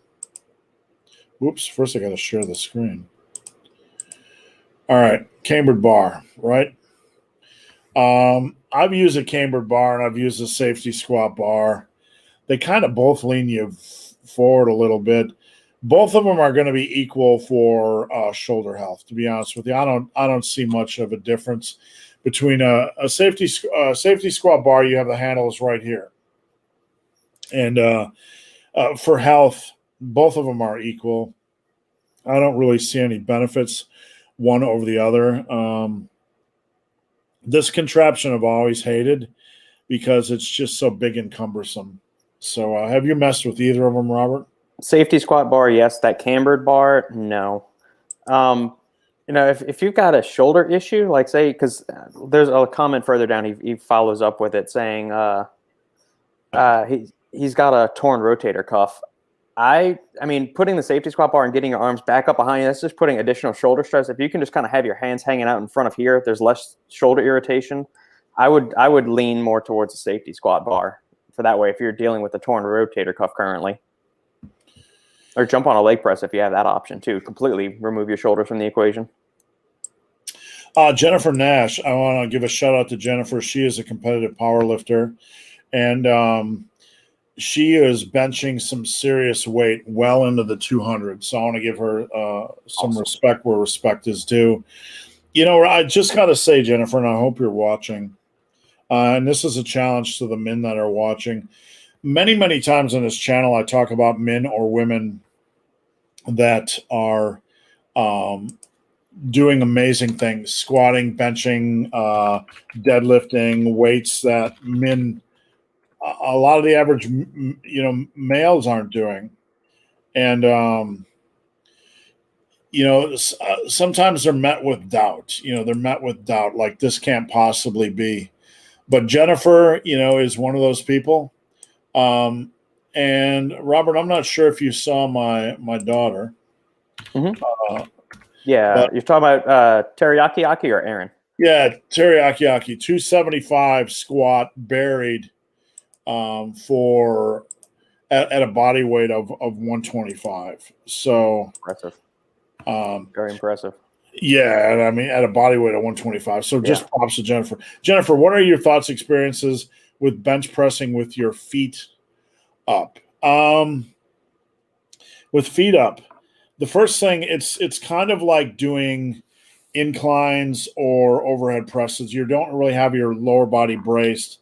So I don't have an issue with it when you are doing more volume work. When you're not doing something that's more shoulder punishing, you're not going to have that tightness. You're going to be more flat back. So I prefer to use it for volume work, if that makes sense. I haven't overused it over the years, but I have used it. I wouldn't do it with any bands or chains or anything fancy. I would consider it an assistance work. So what I would typically do is do my heavy bench work, and then I would do an assistance bench exercise. Like I like to do the guillotine press. You could do the pause bench press for volume. You could do the feet up bench press, for volume. I know Freaky D does the thing where his feet are off the bench. I think it's a good variation, just not as a prime mover. So I hope that helps a little bit. Park, I've been using a safety squat bar and want to try something different. I would definitely give it a try, but I would not buy either bar without trying it first. KO, I am 30 years old with no kids. I'm seeing a woman with 3 kids, 2 baby daddies. I honestly don't see it working out. Wow. That's a minefield. That's a plate right there. That's a plateful. All I can really say, my friend, is that you are stepping into a world that you're stepping into a room with like 17 different outlet plugs, right? So if you step into that world, you can't get pissed if one of them shocks you, because that's your choice to step into that world. So you have to be ready as a man, if you're going to stay in that world, to understand you're dealing with not just your future wife or your girlfriend, but those kids and their baby daddies. So you have no right to bitch about those kids or their baby daddies. If the baby daddy enables these kids and turns them into monsters, which could happen, you are in that world and you are stepping up to the plate for that kid. So that's your decision to make, whether it's worth it or not, right? It's your life, your decision. But if you stay in that world, you're not just there to be a sex slave. You're not just there for her. You got to be willing as a man to step up to the plate in all directions, no matter which way the ball is coming. So I don't know if you want to chime in on this, Robert, but that's the bottom line. I mean, I think the last sentence that he wrote there is kind of telling. I mean, if you're already entertaining the idea of saying you don't see it working out, I mean, that kind of, you've already planted that idea in your subconscious that, hey, this is going to fail. So are you going to be really committing yourself to the relationship? Are you open to, serving that role as both, a partner in the relationship and some kind of father figure as well? Maybe just do some thinking about that. I don't have any experience with, dating people with other kids or anything like that. So, I don't want to speak too out of turn, but that's an interesting way of putting it at the end there, that you just, you put the caveat, you don't see it working out. I'm sorry, Robert. I thought you were done. My apologies. No, I just, it's an interesting caveat. It's like, you've kind of already, put a hole in the ship right before you set sail with that kind of mentality. But again, I don't, it's a tough situation to be there. Just, commit yourself to it fully if you really care about this woman and you like the kids. The best thing I can say for anybody that's single is keep fishing. And I'm not smirking. I'm not telling you to go out there and play the field and have sex with everybody. That's not what I'm saying. What I'm saying is wait around for the right person and you'll know it. Don't just enter a relationship because you're trying to pass the time before the next relationship, before the right one. Right. You asked, like, when I was single, I had been married for 17 years and I got back into the single life. And, the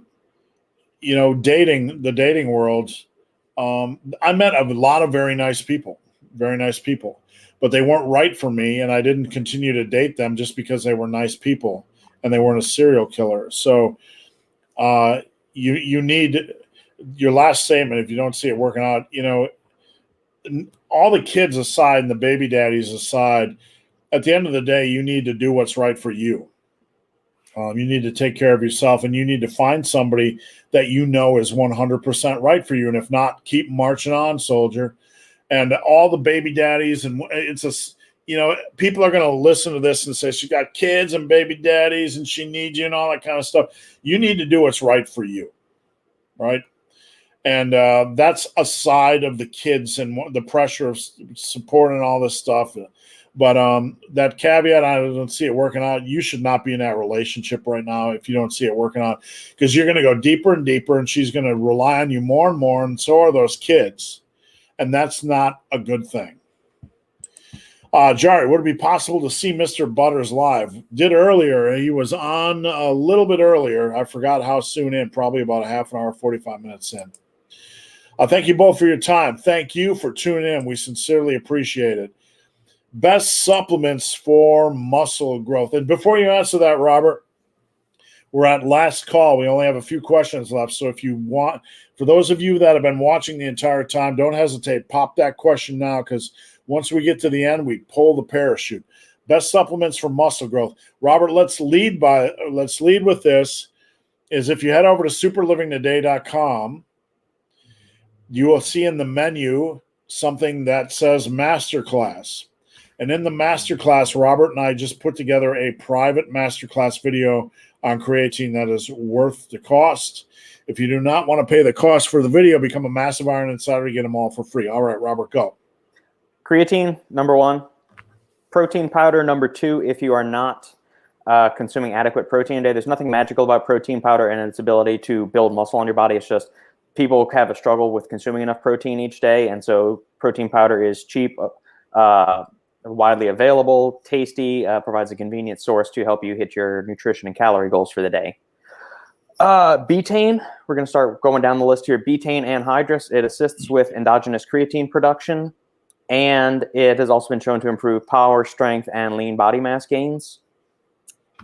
Beyond that, maybe something like citrulline malate. This is going to be kind of an off-the-radar one. Citrulline malate is usually thought for like nitric oxide production and pumps and stuff like that, but it also improves fatigue resistance. So if it improves your body's ability to resist fatigue and execute more reps, you're going to be able to create more overload in your workouts that way by delaying the onset of fatigue. And you're ultimately accomplishing more work, inducing progressive overload, which is kind of the foundation of the muscle building process.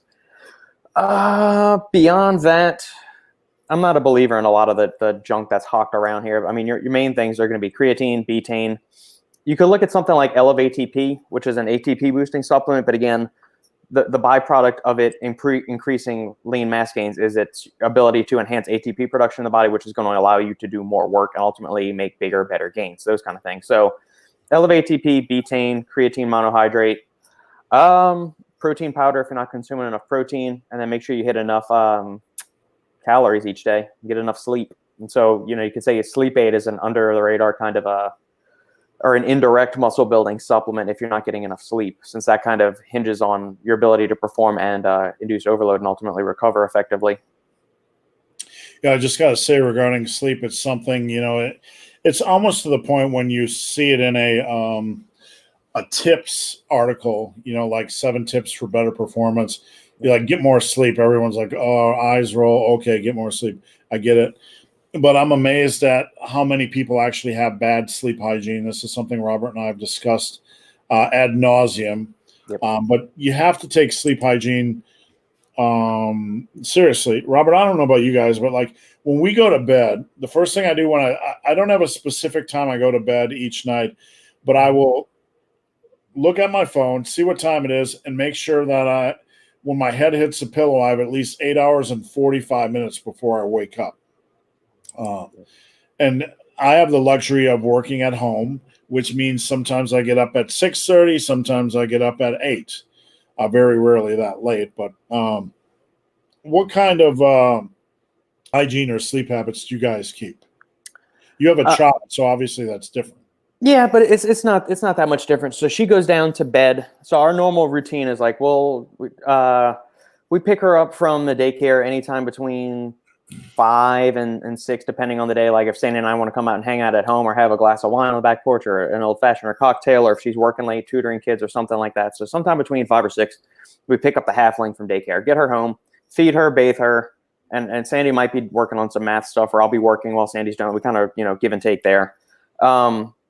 Feed the halfling, and Sandy will usually eat dinner while the halfling eats. I'm either doing meal prep or pecking away on an article or something like that in the afternoons while they're eating, or they'll have mommy-daughter time and watch a movie or something while they're eating, like a Disney princess movie or something, like the old school stuff, not the new shit, old school Cinderella, Sleeping Beauty, that kind of stuff. I start reading to both of them at 7 o'clock. So we have this little front room, which used to be a formal dining room with the previous owners of the house. We've converted that into kind of a library. So I put together some bookshelves. We got a nice little sectional. So every night between 7 and 8, I'll read. We just finished The Brothers Karamazov, and we're starting. We just finished A Gentleman in Moscow, and we're starting The Brothers Karamazov by Dostoevsky. We'll do that. Put the halfling to bed for 8 o'clock, and then Sandy and I will watch maybe about 45 minutes to an hour of TV. Lights out at 9, and we wake up at 6 a.m. I've never really had an issue falling asleep with her, or she doesn't usually either. But if either of us do, like our brains are just buzzing from work or something like that, or we just have, Sandy's, there's family issues or something like that with extended family, I'll take maybe some like a sleep aid that's got melatonin in it, KSM 66 ashwagandha, and some theanine, and maybe some extra glycine as well. But yeah, that's our usual routine. So in bed, her and I are relaxing each night at like 8 o'clock, 8:15, lights out at 9, and we're asleep and we wake up at 6. Thanks, Robert. I thought I'd toss that out there because sleep, sleep, sleep. All right, Justin, I'm trying to get my protein intake up. I find it hard to get 1 gram of protein per pound of body weight. So this can be a slippery slope if you're obese, but looking at your avatar, I assume that's you, and you do not look obese. You look, 5'10", 6 foot, $180, somewhere, $175, who knows? But, if you're struggling, the best, you have to take a look at your diet in totality, like the totality of your diet. What are you eating? Is there a lot of crap, a lot of sugar, flour, processed food? For example, when I realize I'm on the border of protein, let me show you an example here. This is something I really enjoy, okay? Lenny and Larry's Complete Cookie. If you look at it, there's one issue with it, 16 grams of protein. 400 calories, whatever, 16 grams of protein. When I realize I'm not getting enough protein, I like a protein bar a couple times a week. So I just switched to a big 100, which had basically 30 grams of protein. So some part of it's doing an analysis of what calorie dense foods am I eating that aren't very protein rich. Another example, when I went to, I got a fridge right here. When I went to replace protein bars in my diet, I replaced them with this for breakfast. Jimmy Dean Delights Eggwich. Okay. This is, it doesn't have a bun. It has eggs and sausage and cheese, and it's like 25 grams of protein and only 250 calories. So sometimes it's about finding swaps. Sometimes it's about piecing small pieces of the puzzle in, like Greek yogurt. Again, I got everything right here. 80 calories, 12 grams of protein. Not a lot of calories, a lot of protein. So whey protein, Greek yogurt, making little bits of swaps. And a lot of times it's just fine tuning a few pieces of your diet. Robert, what would you add to that? Maybe a protein powder if he's struggling to do that. I've never had an issue with consuming enough protein. I tend to crave protein foods, a lot. I don't. My issue is craving carb food. So I like vegetables a lot. I like fruits a lot. I don't crave like super intense carby stuff. Like obviously fruits and vegetables are carbs. But protein, I'm always up for a big steak or chicken or a piece of fish or something like that. Or protein shake if I'm on the run or late at night or something like that. Just try to make it a mission every few hours. Try if even if you're not hungry, at least have a protein shake or something like that. That'll do wonders. Yeah, fast start. I mean, you could fast start. Like one of the things I do, I have a Proats recipe where you combine. It's not rocket science, but you take oatmeal, you add a container of Greek yogurt, and a scoop or a half scoop of protein powder at night. Just let it sit. You get up, you got 400 calories or whatever, and you got like 50 grams of protein right out of the gate. So sometimes a fast start will really, really help. I am 495 pounds and have been lifting weights for about 3.5 months. I've been progressing in overload, but I'm not losing any weight. The big thing you need to understand, Jess, is resistance training is not going to burn a lot of calories. It will absolutely not burn many calories. Without an attention to diet, there's no hope of losing weight. Movement is integral. Movement is great for health, but the diet, the calorie intake has to be in place. And right now, just being honest, because I care, at your weight, you're beyond, and you know this. We're not lecturing you, but I just want to add some gravity to the situation. You need to get that weight off because you're at a risk of passing away or getting neuropathy or something worse at any moment right now. You're at the life-threatening critical stage. I would love to help you. I do some clients pro bono if they are over 400 pounds, which means for free. I do their coaching. I would be glad to coach you, but here's the thing. When I am working with somebody over 400 pounds, if I care more about their life than they do, then the coaching relationship ends. If you are serious about turning your life around, I will help you for free. You can email me, benthebarman@gmail.com. I'm not going to put you through a circus act or make you do insane amounts of exercise or anything ridiculous. What I will expect you to do is count calories every day. If you count calories every day, I will keep you as a client and do what I can to help you for free. If you do not take that basic step, I will not work with you because I need some willingness on your end. So if you are willing to work with me, I'm willing to help you. So email me, benthebarman@gmail.com, or reach out on Instagram, benthebarman, and I'm willing to help. Yeah. All right. Sorry, Robert. No, I was gonna say at the bottom of the feed, there's one follow-up comment from him since we're on with Jess at the very bottom of the comment. I got it. Okay. I'm in 1,000-calorie deficit. You're not in a deficit if you're not losing weight. Robert, anything to add to that?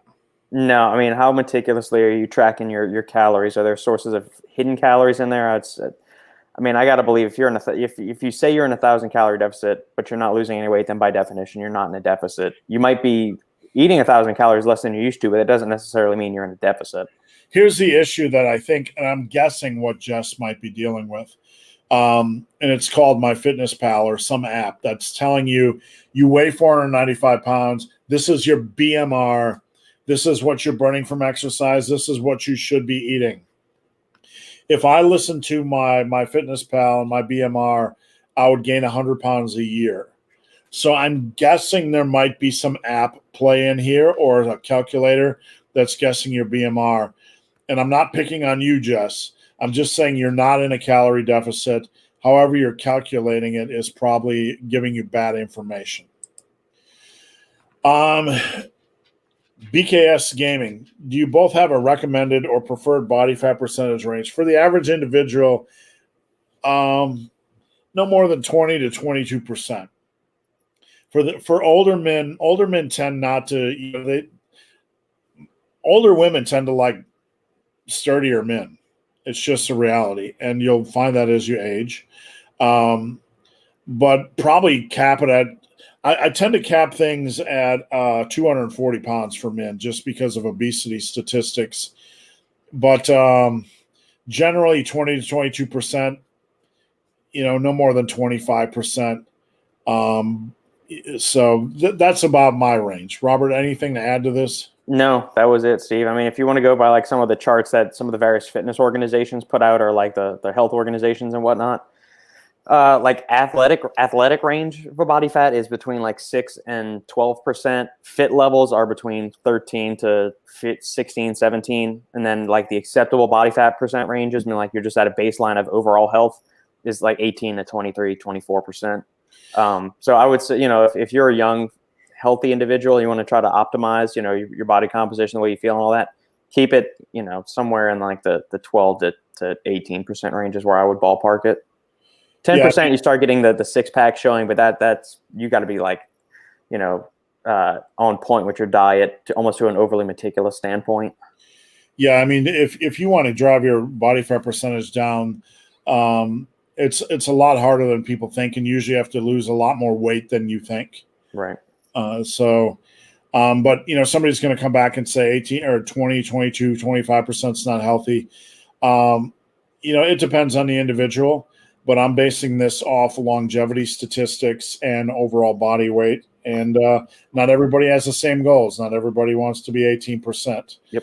A lot of people out there that I work with that have physically demanding jobs and they prefer to weigh a little bit more, 210, 220, 230, whatever. Dungeons and Dumbbells. I've been using your deadlift rest pause protocol I found in one of your programs, aiming for 15 or more reps in 10 minutes. Is there a way to estimate my 1 rep max using this protocol? Not really. For those of you keeping score at home, basically I tell people You got an 8 to 10 to 12-minute window, whatever works for you. And you're going to do as many quality singles or sometimes doubles as you can in that window, resting as needed. And is there a way to guess your 1 rep max protocol? Not really. I think if you can do 10 reps in 10 minutes, it's probably 70 to 72.5% of your 1 rep max, maybe 75 or 77.5%, but not really. My best advice would be every 6 months to do a little 4-week peaking program and give it a test. Mr. B. Butters is the best. My wife would agree. Peanut down here, my pit bull, would disagree. Thanks, guys. Just starting watching live stream. Appreciate your support. And I'm encouraging Jess to take the offer. I am encouraging you to do so as well. All right. Thanks for everybody tuning in. We appreciate it. Head over to the website, superlivingtoday.com. Join the Massive Iron Insider, please. You get access to my app, our app, the forum. You can ask Robert questions, me questions. You get articles, members-only articles, members-only master classes, all kinds of great free content.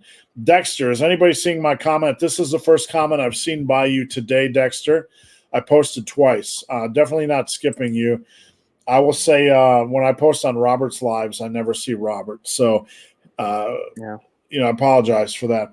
Robert, what are you doing this wonderful December weekend?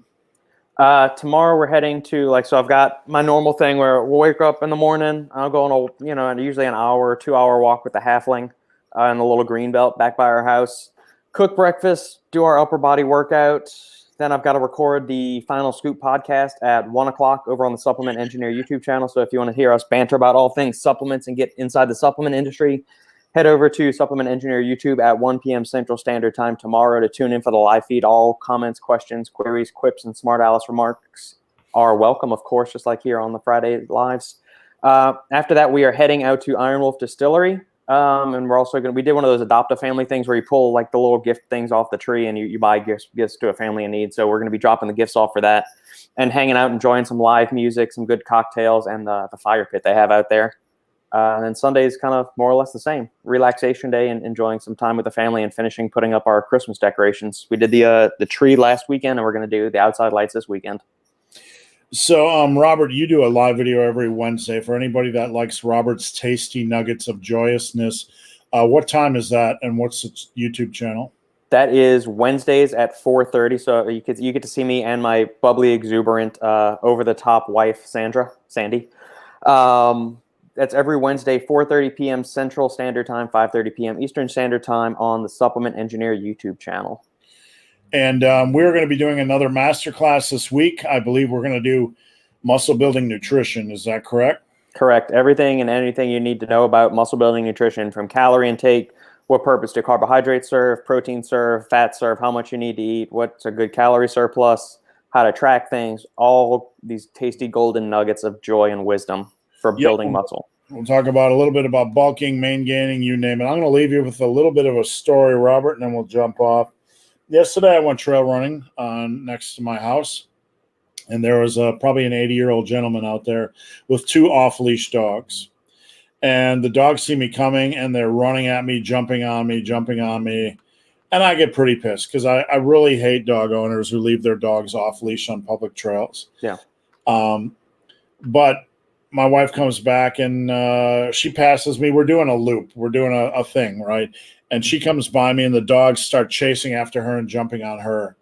And I run by the guy, and I say, "You got to be some kind of stupid." Right? I don't care that he's 80. So he goes, "Fuck you, buddy."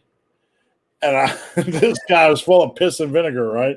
And I said, "I don't mind you doing that to me, but your dogs are fucking with my wife, so go fuck yourself." And so he puts up his dukes. Dude, if you weren't so old and broke dick, I would have your name on these. But you never know what's going to go on in life. One day you're out just going for a nice little walk in the woods, and the 80-year-old Rocky Balboa wants to lay you out. So, all right, the old curmudgeon. Yeah. Have a great weekend. We'll see you next week. Thanks, Robert. You too, Steve. Bye.